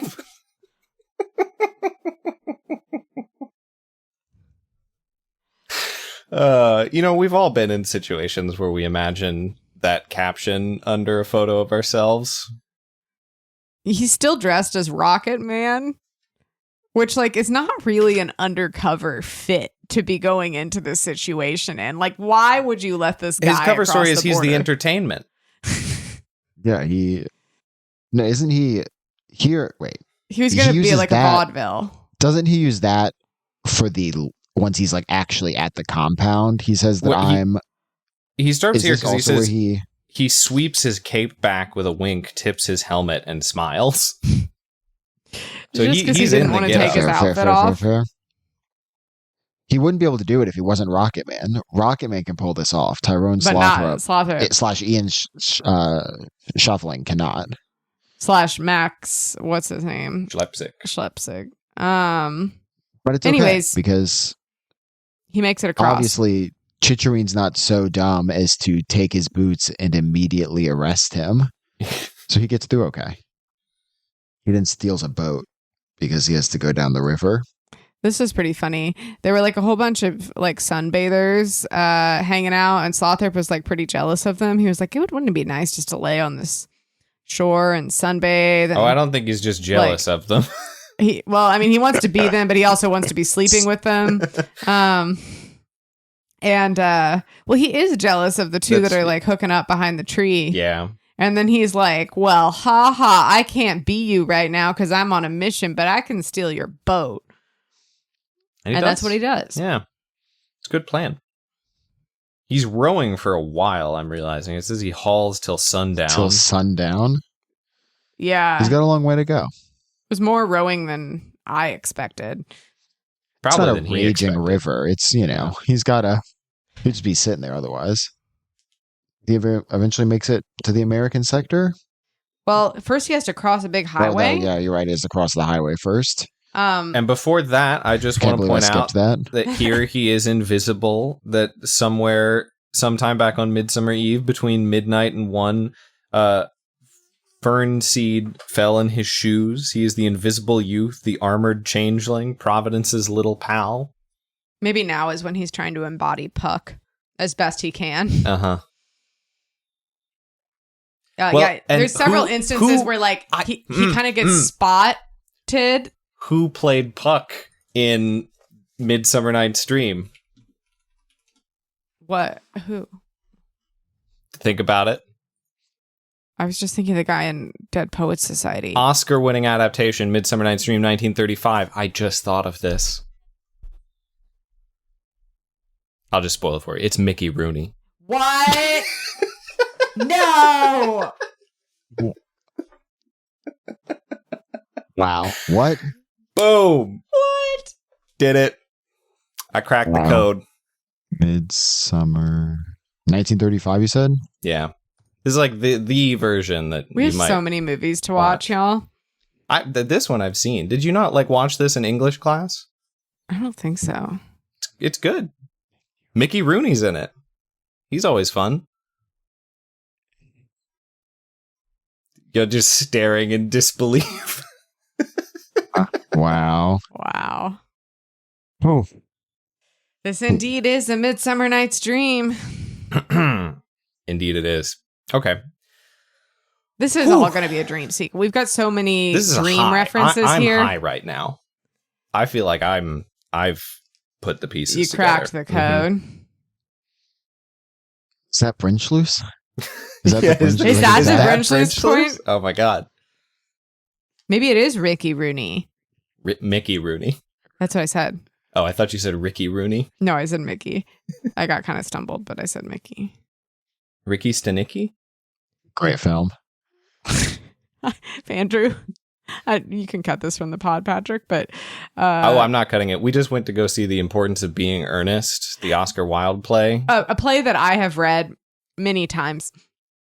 It's one of my favorite plays. I think it's very funny, but I have a horrible memory for plot of anything, things I like, things I don't like. And so Patrick was asking me, is it about a guy named Ernest? And I was like, no, I don't think it is about a guy named Ernest. And Patrick was like, well, what do you mean? That's what I assumed it would be about. And I was like, the name Ernest comes up, but I couldn't remember the exact details. And I was like, the name Ernest comes up, but it's not really about a guy named Ernest. And then I don't know, maybe 30 minutes passed while we were eating lunch. And then we were sitting down in the lobby of the theater. And I was like, Patrick, it's sort of a Ricky Stanicki situation with Ernest. And then we sat down to watch the play. And I was like, yeah, it is very much a Ricky Stanicki situation with Ernest. It's the gift that keeps on giving. Yeah. What? That movie is so artistic. We should watch that for Pynchon Pals. We talked about it on 2 different episodes. We have. And it doesn't even matter here. Okay, where were we? He gets to the other shore. The highway. The highway. That was comical. Yeah. It's a very busy highway. He's concerned that Germans of decades past are probably still separated from their families on the other side by being unable to find a time to cross it. He imagines that all of the drivers have been arranged in order to delay him without their knowledge. Just full paranoid mode here. He yells a battle cry as he crosses, which, as far as I can tell, just translates to sort of a technical term for regarding rocket staging. Yeah, Hauptstufe was the final phase for the rocket launch on the badge. Right. Oh, the H. Clear ventilation, The third one, prelim, main stage. Wow. Incredible. That makes sense for a Rocket Man Yeah. catchphrase. Main stage. It's basically that scene in Seinfeld where George plays Frogger in real life, getting the arcade cabinet across the road. Yeah. He almost gets hit by some Americans driving a truck. But he's fine. He's fine. It's cool. It's cool. Everything works out. And then he's like really convinced he's Rocket Man. He's like, only Rocket Man could have done that. There's a bunch of houses here in the area. Yeah, and this is where he finds out that where he's headed is actually where Truman is staying. Yeah, and there's a bunch of celebrities here. Much to his dismay. He introduces himself as Errol Flynn. He tries to like pass himself off as some of the celebrities. Some people believe him. Andrew, I have a little bit of racing trivia, motor racing trivia for you from the Weisenberger. Okay. Did you catch anything in here? In the celebrities? Just before in the Avos section. Yeah, I mean, it does talk about the S curves. I wasn't sure. I assumed that was probably something racing, but I didn't know what it was. Yeah, so this highway was used for motor racing at one point, but it also mentions Fritz von Opels, who was a member, this is from the Weisenberger, of the German family that began producing automobiles in 1898. He distinguished himself for daring feats of speed. He called upon the Society for Space Travel to design a rocket-propelled automobile. And on Berlin's Avus Autobahn, he pushed the car to speeds over 125 miles an hour, setting a new land speed record. Okay, nice. I knew that there was an Opel car brand, and I was like, I imagine that is related somehow. And it relates to the rocket, of course. The other interesting thing is that Slothrop encounters a Porsche. The Porsche trademark did not exist on automobiles until 1948, but Ferdinand Porsche did design automobiles for Steyr, Mercedes, and Volkswagen. There were the VW Stuttgart plant. He built 3 streamlined sports cars for the Rome to Berlin road race of 1939. The designs were never raced, and Dr. Porsche ended up dedicating his facilities to the German Wehrmacht by designing and producing parts for numerous vehicles, etc., etc. The automobiles sat in storage through the war and were hauled out as prototypes for the first Porsche production cars built in 1948. And I particularly like this sentence from Weisenberger. If this lean gray Porsche was one of those 3, then Slothrop has had what auto enthusiasts would call a religious experience. That's some excellent editorializing. Good trivia from Weisenberger there. I feel like in this segment of Slothrop sort of hanging out with or pretending to be a celebrity, it really clicked for me that Slothrop likes Stencil, really likes doing impersonations. I mean, he's only changed identities about 9 times. Yeah, I feel like he's like really in his element right now. Yeah. He has some regrets later on, but I think at this particular moment in time, Slothrop has never been Slothroping better. So Errol Flynn is an American, right? Yeah, he played he was like a swashbuckling, like sword fighting. Do we think Slothrop is doing an English accent, doing an American accent, or do you think he's reverted back to his American accent? The Chicharine's driver says he can't tell if this guy's American or English, so I think it's just all over the place at this point. But all 3 of the actors that people recognize him as have mustaches, so the mustache is still kicking. Been really helpful. So yeah, comically, Slothrop like goes sneaking up, not fazed by the fact that this is where the president is staying. He goes sneaking up and starts digging under this bush where Pig Bodine said the stash was buried. And he finds it. The hash stash. He finds it, and then the windows on a terrace open, And someone comes out, and I thought it was very funny that Slothrop froze and just thought invisible, like trying to like will himself to be invisible, a la his like sort of earlier idea that he was a Puck in a Midsummer's Night, blah blah blah blah. Puck in A Midsummer's Night Dream. Yeah. Up there in funniest sentences in the book, he knows he is seeing Mickey Rooney, though Mickey Rooney, wherever he may go, will repress the fact that he ever saw Slothrop. Also up there in funny sentences, it's an extraordinary moment. Slothrop feels he ought to say something, but his speech centers have failed him in a drastic way. Somehow, hey, you're Mickey Rooney seems inadequate. Keep in mind, Slothrop is covered in mud because he's waded through some water to get here, to get around. Still in his costume now, he's with like costume. He's muddy, holding a tinfoil. He holds his finger to his lips. Don't speak of this, Mickey. It's so funny. So funny. Then he hears some more people coming up. Yeah. And unfortunately, even though he got away from the Americans, Chicherin's here, and the Russians nab him.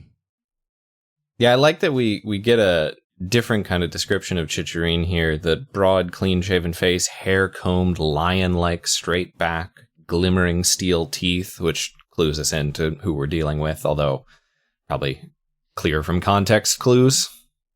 Yeah, and we end this chapter a little worried for Tyrone Slothrop. Mm-hmm. His first thought when this happens is, here comes that wiener again, thinking about the sausage advertisement. That's what he's thinking about. See, I was like, Slothrop's been getting erections all over the place, but I don't understand why he's getting one now. No, I thought he was thinking about the sausage failure advertisement. I think you are precisely correct. That really makes sense to me. He was so close to getting away with it. Yeah, well, you know. I just hate to see a good heist ruined at the last minute. It's not over yet. He'll play another day. He'll ride again, yeah. Right after this break that we're about to take, a good long while into the episode, but we deserve it and so do you. Pynchon Pals will be right back after this.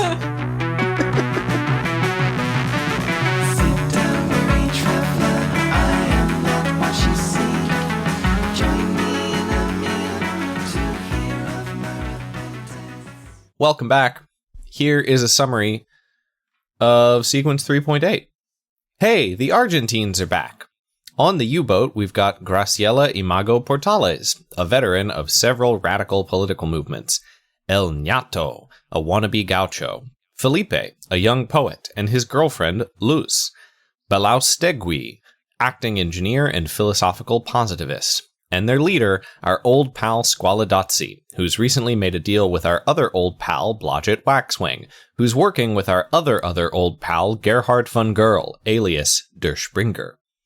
Von Gerl, who now believes his films have the power to shape reality itself, wants to direct an adaptation of the epic poem El Gaucho Martín Fierro, or at least its more radical first part, using some special skin-sensitive film stock cooked up by Laszlo Yampf. The U-boat nearly blows passing destroyer John E. Badass out of the water, but Pig Bodine's Onarine-laced coffee grounds, thanks Laszlo, have everyone on board doing the time warp instead. I gotta admit, I'd kind of forgotten about the Argentines, but they're back. Yeah.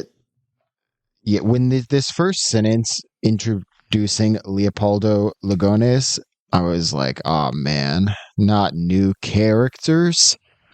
And then I saw they were on the U-boat, and I was like, oh, yeah, the Argentines are back. And I still didn't like that there were new characters being added, but at least we've heard of them before. Yeah. I'll let Thomas slide on this one. Yeah, I saw Pompous and U-boat, and I was like, that rings a bell. Literary critics sometimes call this Chekhov's Pynchon's Argentine radical U-boat. You can't just introduce a U-boat midway through a book. Yeah, you can't just introduce a U-boat roughly 30% through your book without reintroducing it roughly 50% through your book. I would totally believed if you'd asked me after we read that section if I thought these guys would ever show back up again. If the answer had been no, I'd have been like, yeah, sometimes you need a character just to move us an inch, and we get the whole backstory for them. Mm-hmm. But sometimes the side character and the side character is the new main character. How many times has that been the case in Thomas Pynchon? Nearly every time.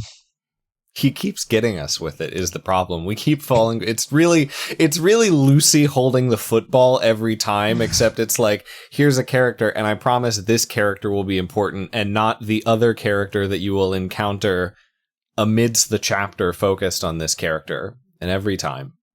We get another good description of the sky here. What's that? A soft night smeared full of golden stars. Yeah, there was that other one of comparing the leg hair on one of the German girls to the constellations. Also a good sky image from these sections. El Ñato means pug-nosed. There's a lot of Argentine vocabulary in this section that Weisenberger points out. And we may not get the gaucho from Thomas Pynchon's V, but we get several... We get their... possible gauchos. Wannabe gauchos? The whole sick gaucho crew? These guys, I was referring to them as the whole seasick crew. These guys are the whole sick crew. Yeah. Like, we were joking about Magda and Trudy. These guys. Yeah, I hope they do. Really, every Pynchon book thus far has been defined by a group of kind of annoying, but very probably good-hearted young people. Not all of them are good-hearted. The paranoids? Yeah, the paranoids. They're not the worst. Not the They're worst. Annoying. Patrick, were you excited Borges came back up? I was. I want to point out that this is not a real Borges. But Patrick, I was going to point that out. Yeah. But it's about Labyrinth, so that's basically as good as being a Borges lyric. The thing that I read was saying that it's sort of written with the cadence of a Borges poem. And so some think that Borges would be amused by Thomas Pynchon's interpretation of his work. I hope so. He was still alive. Maybe he did a one-off. Maybe so. Maybe they brought into can like give me a two-liner so I can put it in. If I were a poet, I think I would rather, and like someone attributed like a random line in a book to me and like said it was like based on some woman I was in love with, I think I would rather them make it up than like take one of my actual poems and say it was based on something it wasn't. Mm-hmm. I would write the poem after the fact. Oh, now see, that would be the most Borgesian thing to do. And then you're like, okay, you're gonna attribute a quote to me. I'll say it. How very Der Springer of you. Yeah, this is the fiction manifesting the reality. Yeah.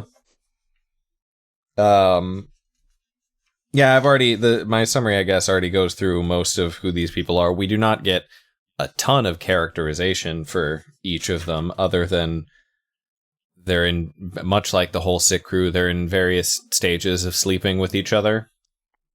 I thought it was pretty funny, this like narrative that Squalidazzi, who's the guy that we met back in Zurich, like had sort of left this crew. They thought he wasn't going to come back. There was, his girl slept with someone else, etc., etc. Wow, not like Penelope. I just saw the Odyssey on Saturday. How very much not like Penelope, though. We're seeing it next weekend. And Anyways, there's this line that he had, quote, just been chased across what was left of Germany by British military intelligence with no idea why. And that cracked me up because I was just picturing pointsman's guys like sort of fruitlessly chasing this Argentinian man. You just shouldn't interact with Tyrone Slothrop. No, it just leads to a whole bunch of chaos. Do not engage. But he's pretty sure it's fine. He was like, I ditched him. I ditched him, but I don't know. Maybe it was stupid. I shouldn't have talked. Yeah, I do not know enough about Argentine accents to know if this description of Argentine Spanish is accurate or not. But we get Squaladozzi's story here. Yeah, what happens with Squaladozzi?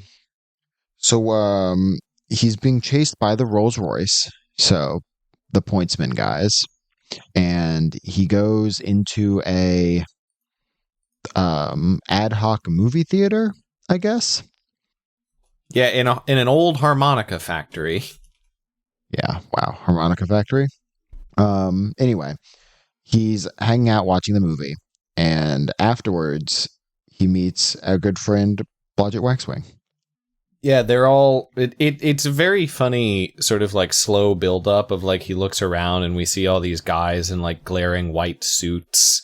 And it's like, I feel like we've seen this kind of vibe white before. Suit guys. Yeah, and then like one really big guy in a big white suit comes out and we're like, oh.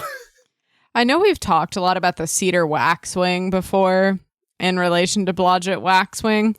But this did feel sort of like the cedar waxwing, the bird, like does travel in flocks and they sort of like descend on a location with a whole bunch of them. And I this did feel sort of like flock of birds-esque. Like there's not just one Blodgett Waxwing. There's a whole crew of them and they're white zoot suits. And then Waxwing was also the guy who used to sneak onto bases just to watch movies, right? Mm-hmm. Yeah, that's his thing, is that he was AWOL from the military, but always sneaking back in. So now he's just kind of setting up his own movie house. I like the idea that he's going straight. He's like, I'm getting out of this arms. Now the war's over, I'm not doing so much arms. I'm doing talkies. Yeah, there's some interesting stuff here about like movements and traces that like the gangsters had known Squaladozzi was in the neighborhood, not because they could track him, but because they could track the police. And like if you knew the movements of the police, you could find the movement of the person that they're trying to track down. That's smart. Der Springer is here, Gerhard von Gerl. It like nearly a jump scare to be brought back to someone from the fucking White Visitation. We left those clowns behind hundreds of pages ago. What are they even doing over there? I wonder. I bet we'll find out in a little bit. We're long overdue for a check-in on what Pointsman is up to. How much further he's fallen from grace. Yeah, I'm worried about that guy.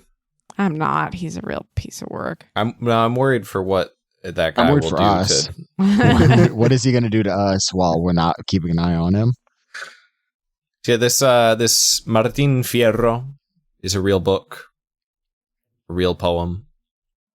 Indeed, much like Don Quixote, published in 2 parts originally.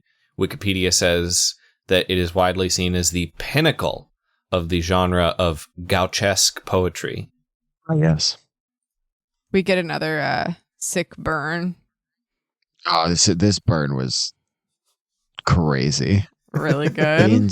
Insane to say this to someone who you're like having to sleep 8 inches away from because you live on a U-boat.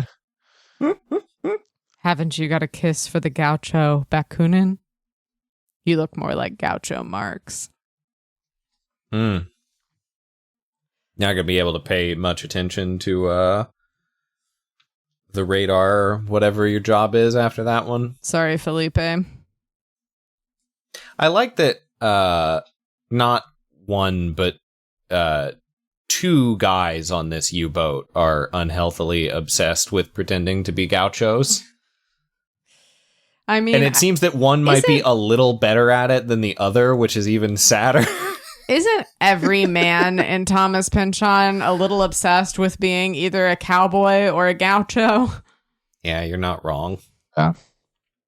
You are not wrong. Thomas Pynchon couldn't resist. We get a song in Spanish. Indeed we do. Ostensibly about another genocide that occurred in Argentina. Martin Fierro. Unlike our Blaqueros, our guy who is shooting dodo birds does eventually stop doing the genocide. He it says he grows sick of it, and then he flees into the Argentine countryside to live with the native South Americans in Argentina. Yeah, I didn't realize this, but this is indeed the opening stanza of Martin Fierro. Is this bit here? The song? Mm-hmm. Oh. Yeah, that is just the opening. Translated here in order to preserve the prosody. I'll just read it. I sit me here to sing my song to the beat of my old guitar for the man whose life is a bitter cup. With a song may yet his heart lift up as the lonely bird in the leafless tree that sings 'neath the gloaming star. And then Weisenberger also has here a explanation of this General Roca's campaign. It lasted 6 years from 1880 to 1886, during which time Roca pursued a ruthless strategy against the Indians of South America. In this, he shared the genocidal passion of German General Lothar von Trotha in southwest Africa. Roca pursued his ends by dragooning other natives and gauchos into his army. The gaucho could ride and fight. He was also a dispossessed person, and as we see in Martin Fierro, he could do little to resist except desert and become an outlaw with a bounty on his head. See, a lot of there's a lot of discussion of sort of conscription in this book, I'm realizing. Because there's also the Kazakh uprising against the conscription into World War I. There's the Gaucho rejecting the conscription into this genocidal campaign. Well, I feel like it ties in... Commando are conscripted. The Schwarzkommando are conscripted. It ties into this idea of like agency and like culpability that I feel like Slothrop is just like having the hints of beginning to grapple with. Of like, I guess like maybe that paranoid proverb is becoming more central to the book. You know, are you culpable for the sins of your master? I mean, Slothrop was conscripted, right? Like he was sent to Europe, not of his own volition, or at least not under the correct guise. Yeah, and we've talked a lot about Katya and like her agency or lack thereof. And at what point do you become complicit in the crimes of your master? Yeah, what is that? What is that proverb? Proverbs for paranoids. It was an early one. Yeah, the innocence, this is number 2. The innocence of the creature is in inverse proportion to the immorality of the master. Yeah, which also seems to be very much what at least the our U-boat Argentine's interpretation of Martin Fierro's story is. Help me land again on what we concluded that meant. The higher the immorality of the master, the lower the innocence of the creatures. So in other words, the more immoral, the less innocent. Yes. The more immoral the master, the less innocent the creatures. Yeah. So I feel like we have a lot of not so innocent creatures. Yes. Here. I don't think we found a single innocent creature in this book. as is seen in the dramatic final scene of the hit film The Master, that if Freddie Quell really learns how to live without a master, he'll be the first one. Makes you think. It turns out Von Girl used to work for yet another IG subsidiary. Of course he did. In Buenos Aires, a film company, Sportbillig Film. Yeah, I feel like Pynchon is really painting the modern industrial complex. Like, it's implicated in the military, it's in industry, it's in Hollywood. It's in the German equivalent of Hollywood from the 30s.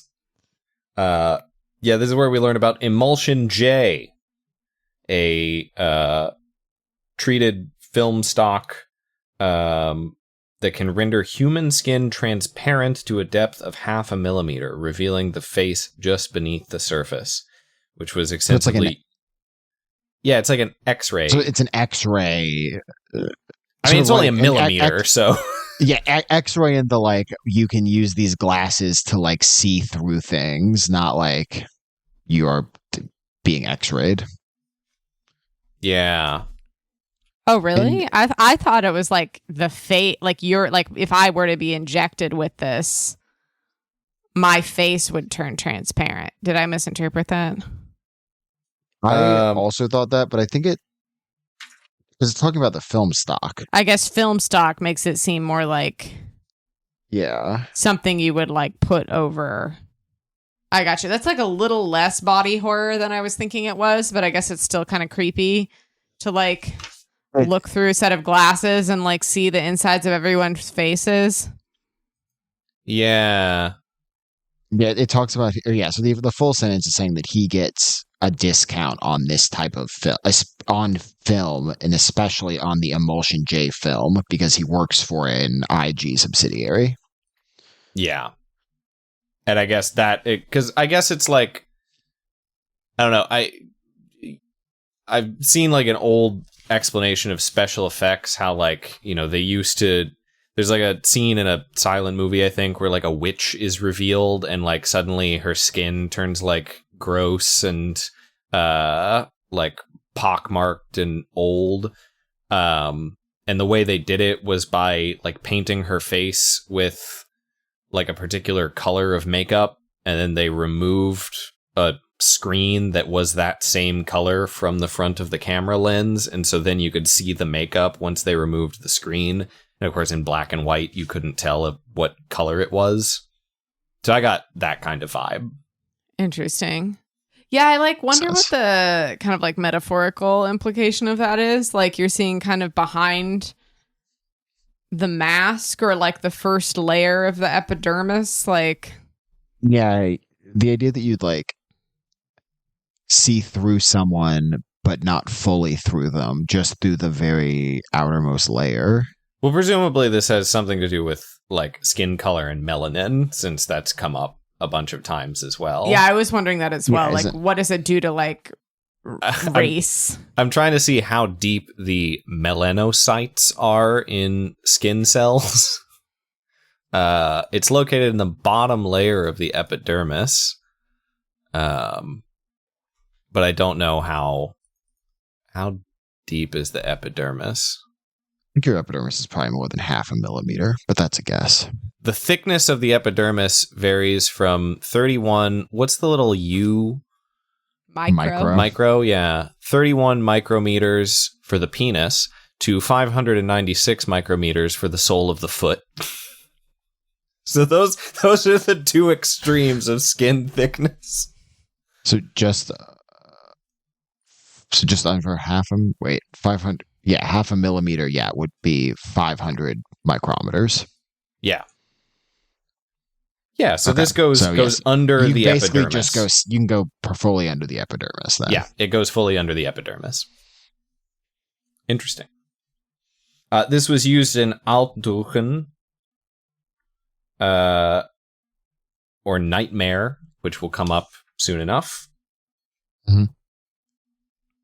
And Von Girl wants to use this for the singing duel between the White Gaucho and the Dark El Moreno, which reminded me a lot of our Crutchfield confrontation in the earlier in this book in the first toilet zone, sodium amyl scene. Hallucination. Yep.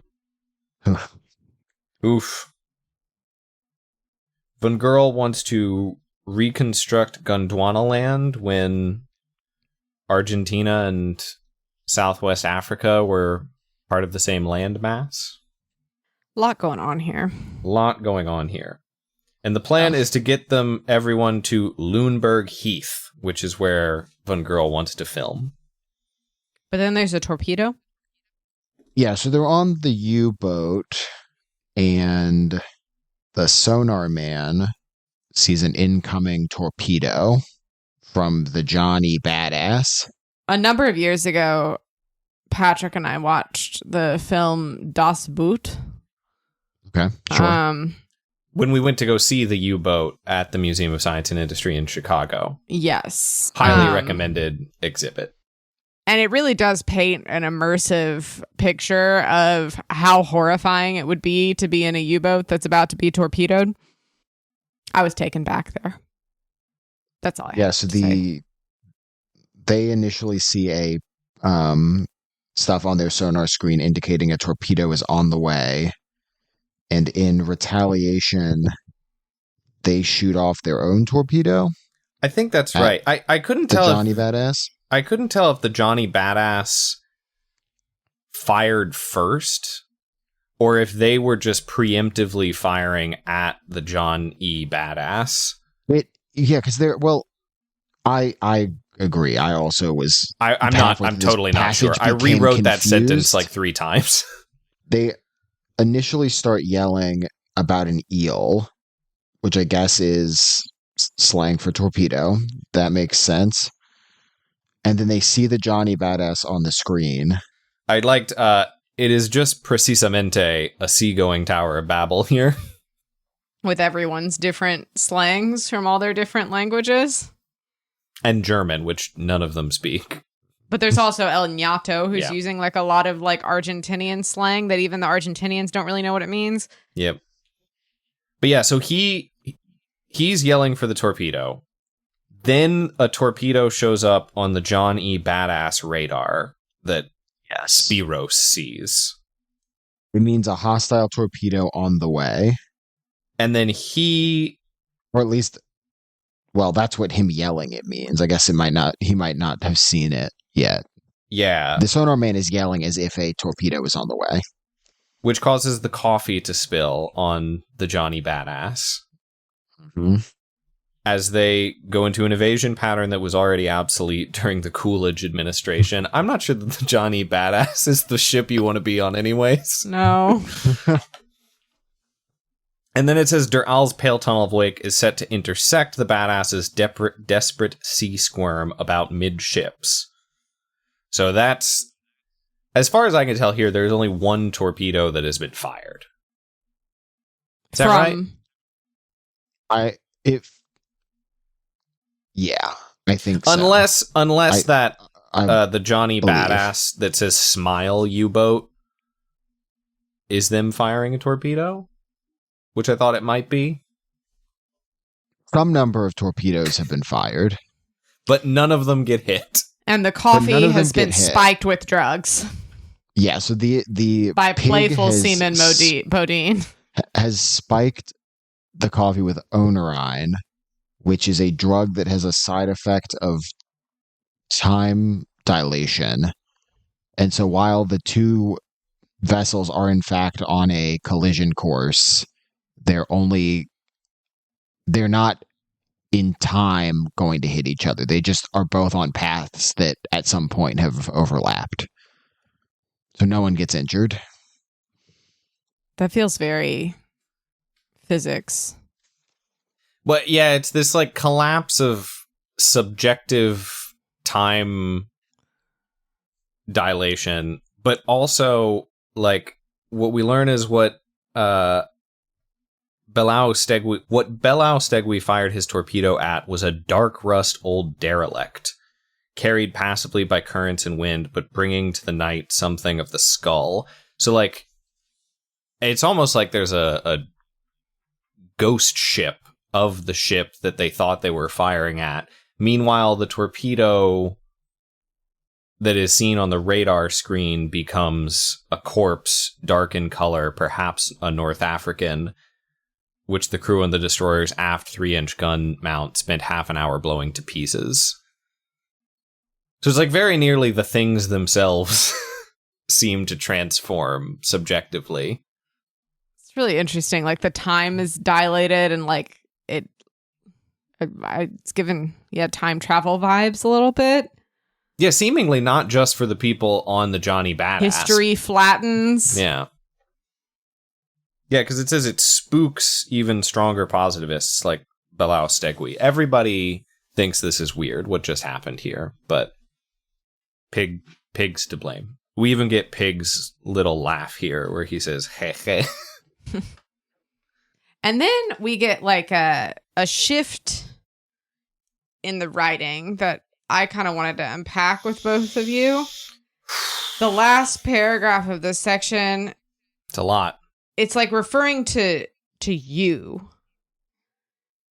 Now, what sea is this you have crossed exactly? And what sea is it you have plunged more than once to the bottom of, alerted, full of adrenaline, but caught really buffaloed under the epistemologies of these threats that paranoid you so down and out, caught in the steel pot, softening to devitamized mush inside the soup stock of your own words, your waste submarine breath. And it keeps going. Will you go to the Heath and begin your settlement and wait there for your director to come? Who is you here? Presumably the Argentines. Not us, the reader? Maybe us, the reader. But the Argentines have the submarine breath and are waiting for the director at the Heath. But I mean, I think this is also this is one of those big metaphysical sentences that Pynchon loves sometimes. Yeah, I felt like something was happening here, but I didn't know if I was being directly addressed or not. Andrew, were you saying something? Nothing. I think we've nothing different than what you both have just said. I think was what I was about to say. The Dreyfus affair we've encountered before was the French artillery men who was tried and convicted as a spy, but the trial was like rife with antisemitism. I think this came up in V, if not also earlier in this book. And so the like rampant anti-Semitism against, I think, Colonel Dreyfus, like is a thing that sparks this, I guess, French Zionist movement. And so there's a question here of like, what is the incident that moves you to political action? Is, I would assume, what is happening in this like sea crossing. Was it tonight's attack and deliverance? Has it already happened? And to some extent, this is the thing the Herreros, or the Zone Herrero, are trying to step out of. Like, Enzian's crew sees their history sort of impassively. They try to stand outside of it. What would the Argentinians' political action be? They're trying to open up the zone. Yeah, they want to have the anarchists. They want to set up their anarchist republic inside the zone. Right. They're trying to bring back the gauchos. Thanks. In the zone. Yeah, gauchos. Yeah.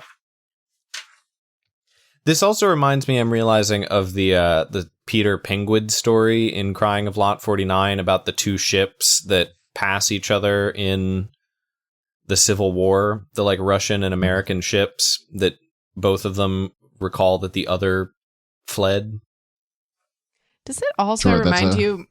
Go ahead, Duri. Oh, yeah. Sorry. I was just wondering if it also reminded you a little bit of the bit in V. Oh, God. I'm forgetting the details of this. But when Stencil is on the boat in the Mediterranean by himself. By himself. I remember him there with Benny when he's going to Malta. Wait. Do you mean Stencil Senior when he gets flown away in the tornado? The sea Stencil Senior. Yeah. The water spout? Yeah, Stencil Senior. Like there was a whole bit there, if I'm remembering correctly, that was about how a lot of like history lost in time. Yeah, there's that one guy who sails like through a wormhole into the present day. They meet that one guy who's painting the ship as it's sinking. That's what I was thinking of. Good pull, Andrew. Duri was the one who remembered that it happened. I pulled. I just couldn't get over the finish line. That's my great memory for plot right there. Good on both of y'all. Time travel. I remember the vibes, but not the details. I was sitting over there going like the New Year's party on the Susanna Squiducci. Time is lost on the open sea. Oh, indeed it is. Okay, shall we leave the Argentines behind for the moment? Yeah, I'm sure we'll have to deal with them again. Sequence 3.9.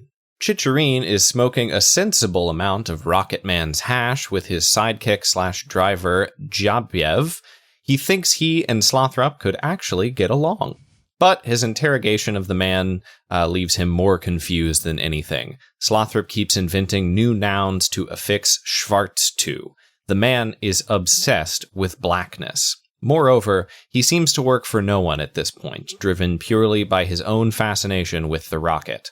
He's certainly not as easy to manipulate as Marvy, but still worth keeping an eye on. Is this weed the weed that's confiscated at the Russian checkpoint, or is this weed the weed that we find later has been picked off the stash? I assume this is from the stash. Yeah, that's what I assumed as well. Okay. Chicharine's taken a little off the top. Yeah.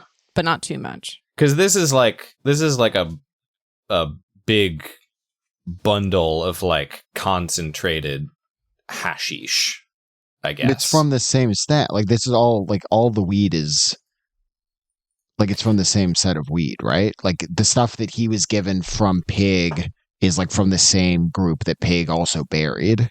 Yeah, I think I guess I guess sometimes they're smoking the hashish and sometimes they're just smoking regular reefer. Like they're just smoking like leaves instead of the like fair enough big concentrate. But also I'm not so familiar with 70s drug lingo that I can always tell exactly what they're talking about. It took me way too long to realize that armies meant cigarettes, so don't trust me. I thought it was funny that Chicharine wanted to be friends with Slothrop.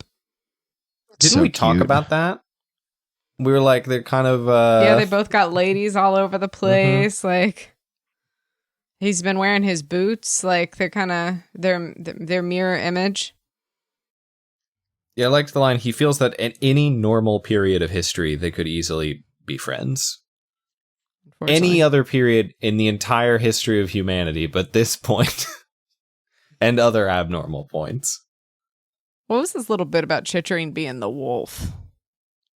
He was the wolf. The wolf. He's the wolf. What did you get, Duri? He's the wolf. Ah, woo! Chicharine's the wolf. I was picturing like Chicharine looking in the mirror at himself. I mean, he says he's looking in the mirror, but like, I mean, just like every day, without this costume on, being like, I'm the wolf. Who's the wolf? I'm the wolf. I think that's exactly how I took it. Yeah, I think this is very much he calls himself the wolf and perhaps no one else does, or at least no one else who wasn't influenced by him.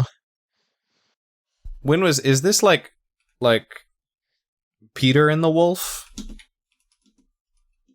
Is that the school entertainment? Yeah, I'm thinking Russia and wolves. There's a lot of wolves in Russia.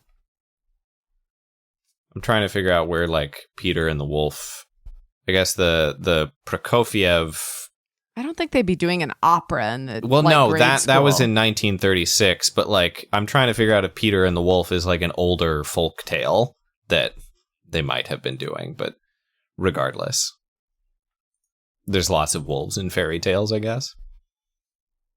And Chicharine is the wolf. More sodium amytal for Slothrop. Poor guy. Poor guy. He's used to this hangover at this point. It is so often. It's deeply unsettling and also quite funny at this point that he's just like black woman, black rocket, black dream. He's what does Chicharine call it?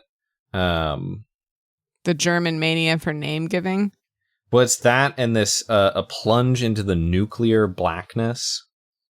New coinages seem to be made unconsciously. Is there a single root deeper than anyone has probed from which Slothrop's black words only appear to flower separately? Endlessly diddling play of a chemist whose molecules are words. Chicharine can't even escape the new Turkic alphabet chapter. Yeah, it's sort of a combinatoric situation going on here. Not unlike what's his name's history. Pudding. Yep. I drew a frowny face. It made me really sad, the sentence. To date, Slothrop has not recorded, tagged, discovered, or liberated a single scrap of A4 hardware or intelligence. Is he trying to, though? Yes, I think that's what he's trying to do. I feel like he's lost the thread. He's still trying to find the quintuple zero rocket. But, like, casually. Yeah. He's not just trying to find, like, any A4 hardware. Like, he's just, like, kind of keeping an eye out for this thing. He's doing it boxcar children style. Here we go. As Andrew's I've already ranted about once. I won't rant a second time about the boxcar children. And that's not true, Duri. He did once. He was told that he would need some money to... Didn't he? The whole reason he did the Squaladoci thing is because he needed the money to buy something. Was that he was tracking down the YAMF connection for the Imipol XG? Yes, this is actually not true because he did do that. He also got what's his name drunk at the party so that he could go back to the hotel room and use the teletype. Now, granted, that was a long time ago. Granted, also, all of that was already collected intelligence that he is not discovering or recording. He is, so that's a uncovering. There, I feel like he's put himself in touch with the right people, though. Sure, didn't he? Well, I feel like he's learned some stuff about the Schwartz Commando that, like, not everyone knows. I think he knows perhaps the most. He knows the most about the zone. Like he's seeing the comings and goings. He's ROCKETMAN, baby. He's doing a lot of like soft research on things. Yeah. He's in a real early data collection, not really doing analysis yet. He's in sort of an your network is your net worth situation right now. Yeah. Although it's interesting, as far as Chicharine is concerned, he's not totally alone in this. That Slothrop is one of the faithful. The scavengers now following industriously the fallback routes of A4 batteries. Pilgrims along the roads of miracle, every bit and piece a sacred relic, every scrap a manual a verse of scripture. So, like, Chicharine's seen his type before. Yeah, so Chicharine, takes his notes on Slothrop, and then it seems they let him go with most of his stash intact. Yeah. Yeah, what is he? He says that, I don't think I marked the quote, so I'm not going to be able to find it. But he says that he thinks he's someone who's sort of better to be out and about under the illusionment of free will than he is to be, like, held on to. Boy, it seems like a lot of people think that about Slothrop. I have a question that might relate back to our proverb for paranoids. What does it mean if you have multiple people who think they're your master? I feel like there's like several people at this point that think they're like fully in control of Slothrop. And I'm curious what that means for Sloth. Like, are you free if Cicerine does? Pointsman knows he's gone. Like, Pointsman's aware that he's been lost. But Pointsman kind of thinks he's his master, though. Yeah, but knows that he lost them. I guess so. Has he just gotten a new master? Can you have two masters at once? Yeah, he's like a runaway dog. This is exactly. The master again. Well, I guess so. Like, I mean, he has a new master, but like his reflexes, I feel like, are known to, well, Pointsman and Yamp. Yamp, yeah. Or Yamp, I guess, the original master. Yeah, there was Yamp, then there was Pointsman, now there's Cicerine. There's his father who comes up increasingly. Yeah, I'm just curious, like, who's the true master? Or, like, is it once a master, always a master? Or can you, like, lose a master, gain a new master? Well, it's interesting also, this is the conversation he first has with Enzian, right? Where Slothrop, I'm trying to find it, but Slothrop is basically like, yeah, well, this is, like, some freedom, isn't it? And Enzian's like, well, we're all free. You remember that? I'm seeing if I can find it. Yeah, I do remember that. Yeah, Enzian says a free agent, I'd guess. Don't know about that free, Oberst, but you are free. We all are. You'll see before long. So, maybe Enzian's got the answer. Maybe so. But Cicerine lets him loose again. Yeah, thinks he's got Slothrop. Okay, are we ready for this last episode? Last sequence, 3.10.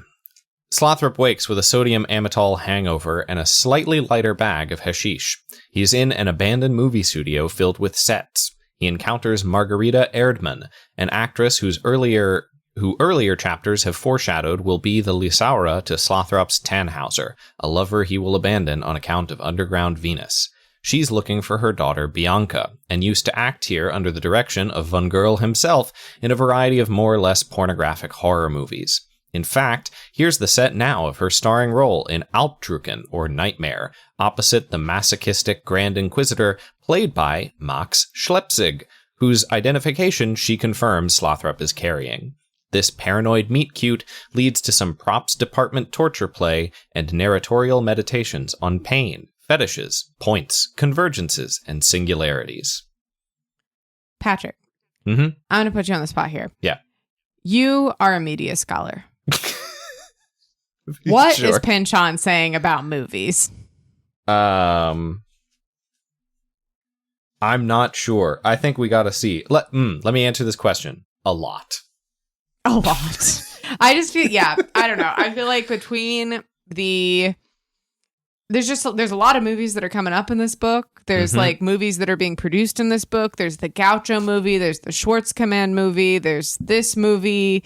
There's the movie of Katja that they show the octopus. Yeah, there's the Frau im Mond, which seems to have inspired there's a lot of like movies becoming reality. Like you build something on the set and it becomes reality.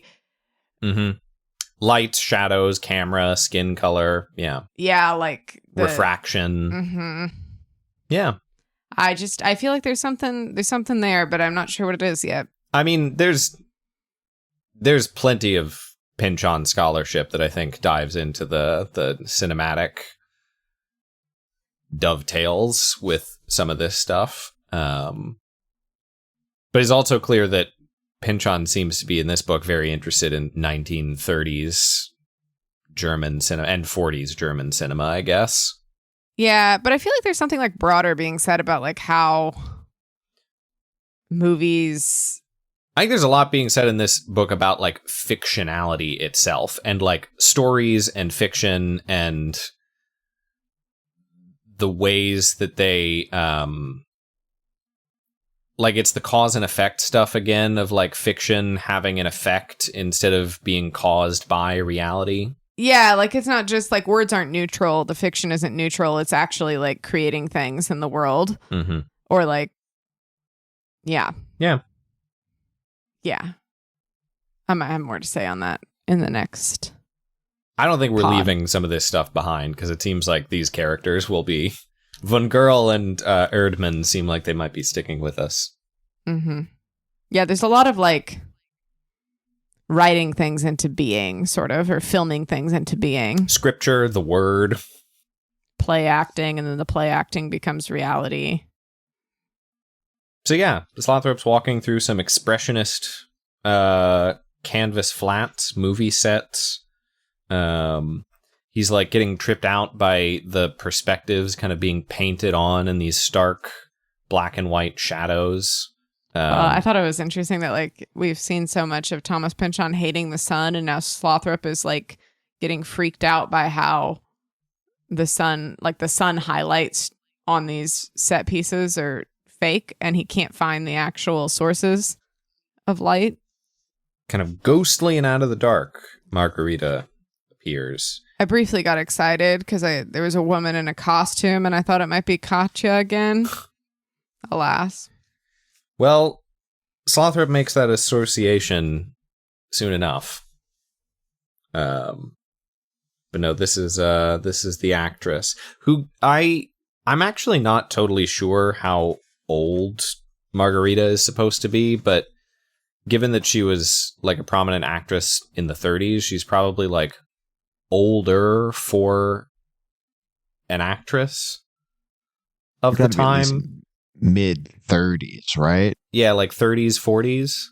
Yeah, and she's got a daughter who is able to leave of her own accord. Like Bianca must be at least, an adult, or presumably. So yeah, I wasn't sure how old she was, but I did get sort of a like Sunset Boulevard vibe from like the description of the caked makeup that's like been besmirched with tears, and it's like highlighting all of the pores on her face instead of disguising them.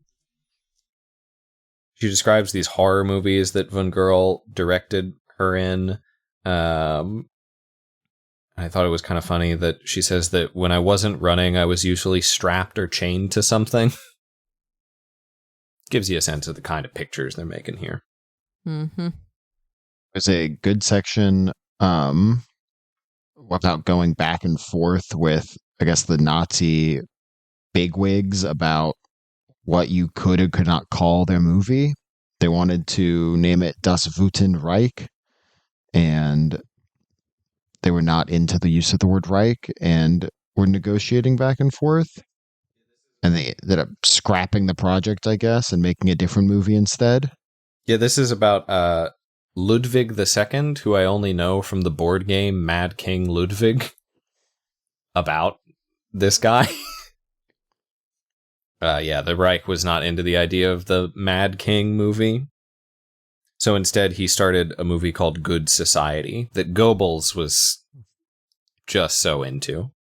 Yeah, very funny to describe it as, so much that he saw it 3 times, giggling and punching in the arm the fellow sitting next to him, who may have been Adolf Hitler.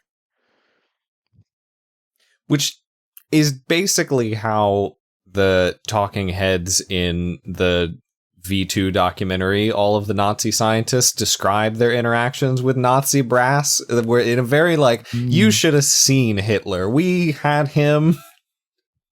We were playing him like a fiddle. Given all of the discussion I think we had last time about doubles and whether Chicherin is like Slothrop's double or Pirate Prentice's double or Enzian's double, I thought it was interesting that Margarita describes the light coming from above and below at the same time so that everyone had 2 shadows. Because we've seen a lot of people talk about having 1 shadow, but like different directions, you get different shadows. It reminded me a little bit of like Slothrop and Gailey's. The Brock Inspectors. Yeah, the Brock Inspectors. It's a lot of shadow play. Yeah. This is where we learn about the... can I say one thing about the shadows? Yeah. I think it sort of what we've seen in some of these sections already about sort of the collapse of time, right? If time's not really moving, but the sun is, you'd have multiple shadows potentially, or something like that. Yeah, or like if the There's a lot of directionality and like positionality in this of like north, south, east, west. If you have light hitting from the north, you cast a shadow south. If you have light coming from the east, you cast a shadow west. I guess it could also happen if there's like sort of an eclipse situation. There's a lot of discussion of sun and moon and stars. Mm-hmm. Yeah, is the U-boat called the Zodiac? I think so. Or is that it? No, I think it's just the constellation they're describing there. Above and beyond her, the Zodiac glides a North Hemisphere array. Okay, yeah, never mind. I thought the U-boat was called that, but I don't think it is. This is where we meet the real Max Schlepzig, who may very well be Bianca's father, played the Grand Inquisitor. Of course, no one was using their real names at the time. Erdmann isn't Margarita's real name.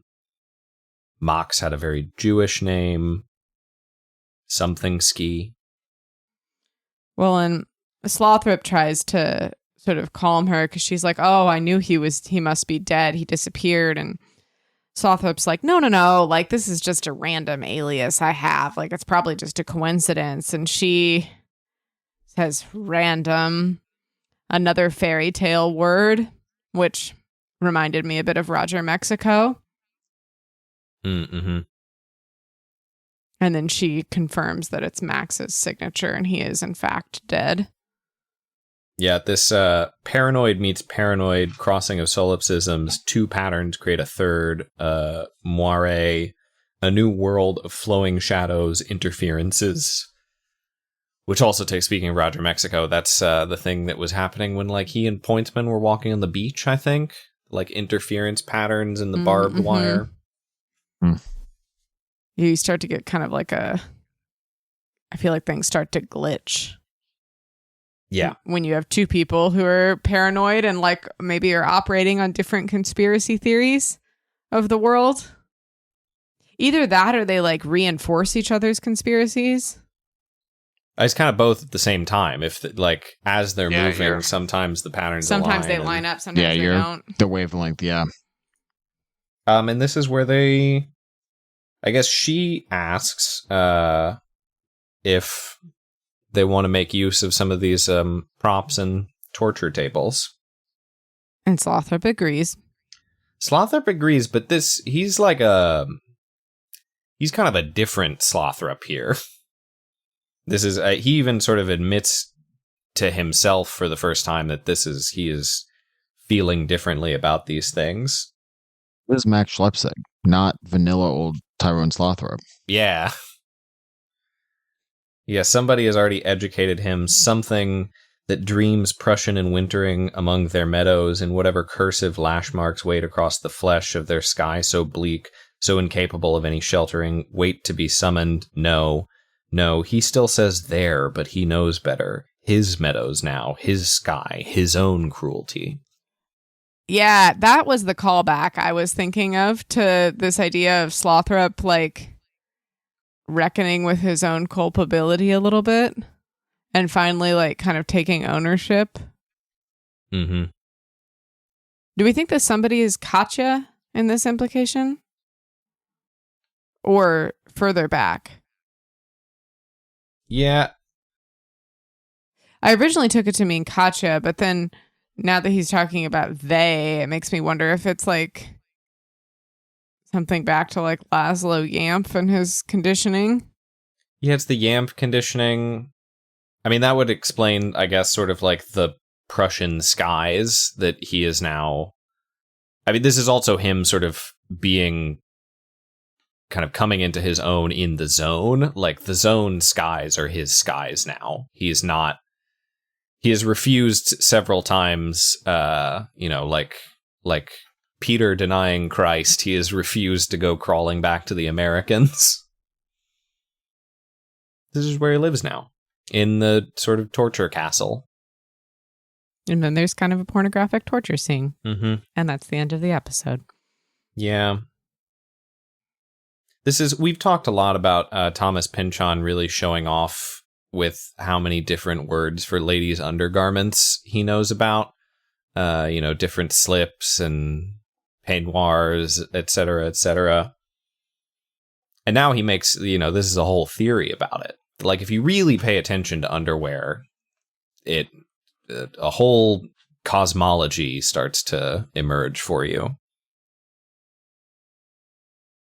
That I think there's a line in Roland Barthes' The Pleasure of the Text, where he talks about, like, striptease and the importance in, like, a burlesque show of the curtain, and, like, how the sexiest thing is, like, the line between the stocking and the flesh, and, like...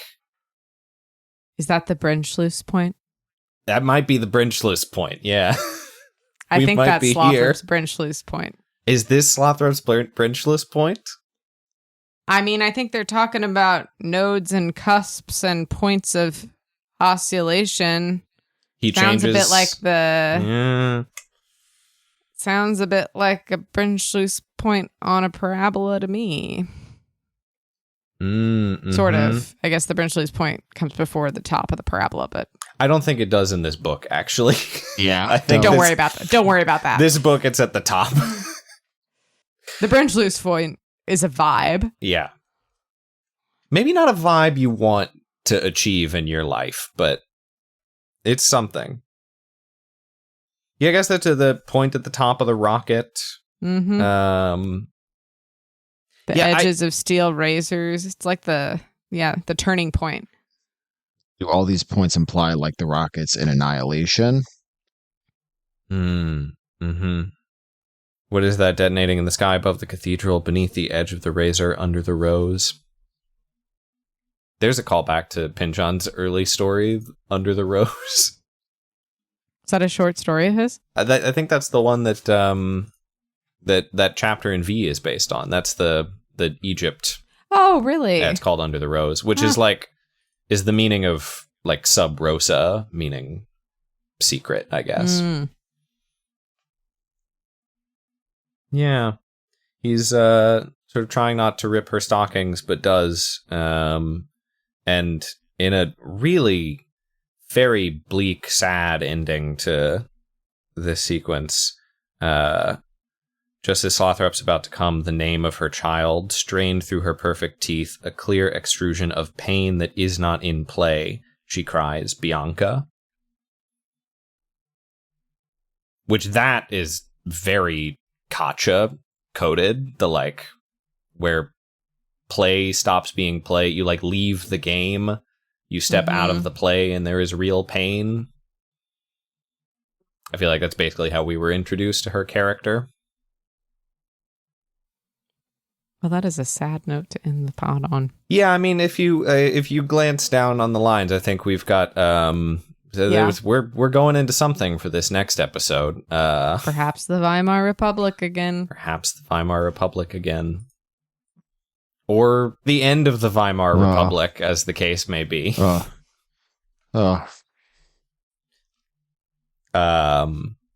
Any final thoughts now that we've achieved brennschluss? See you at the bottom.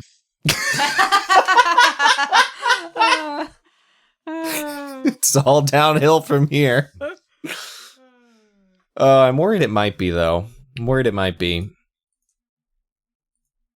I hope this isn't our last silly adventure with Slothrop.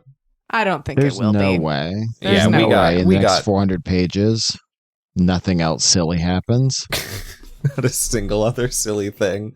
I think the Looney Tunes are here to stay in Gravity's Rainbow. Thomas Pynchon seems pretty adept at turning things very dark and then switching back to a cartoon sequence just a few moments later. Mm-hmm.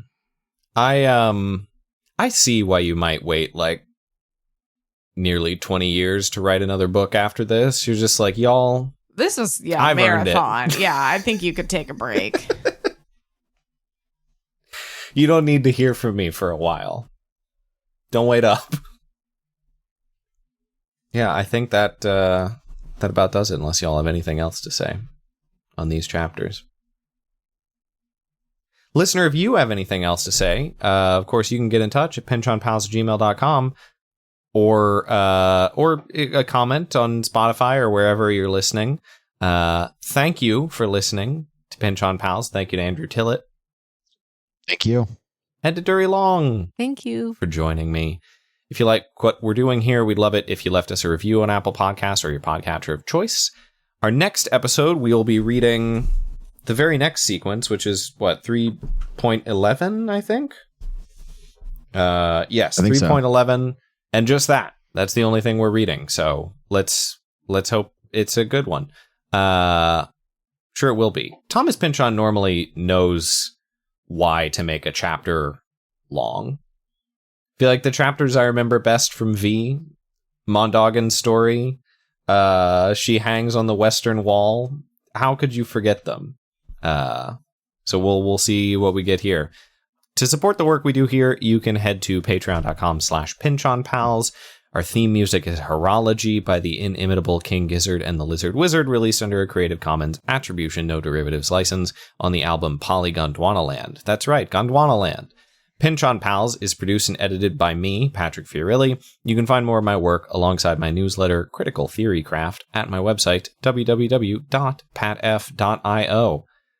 Until next time. Andrew, I think you had a good one. He already said it. He can't use it. We could just bring it home with a simple "see you later, alligator," unless he's got a different one. I like "see you at the bottom." See, but we haven't heard "see you later, alligator" in a minute. See you later, alligator.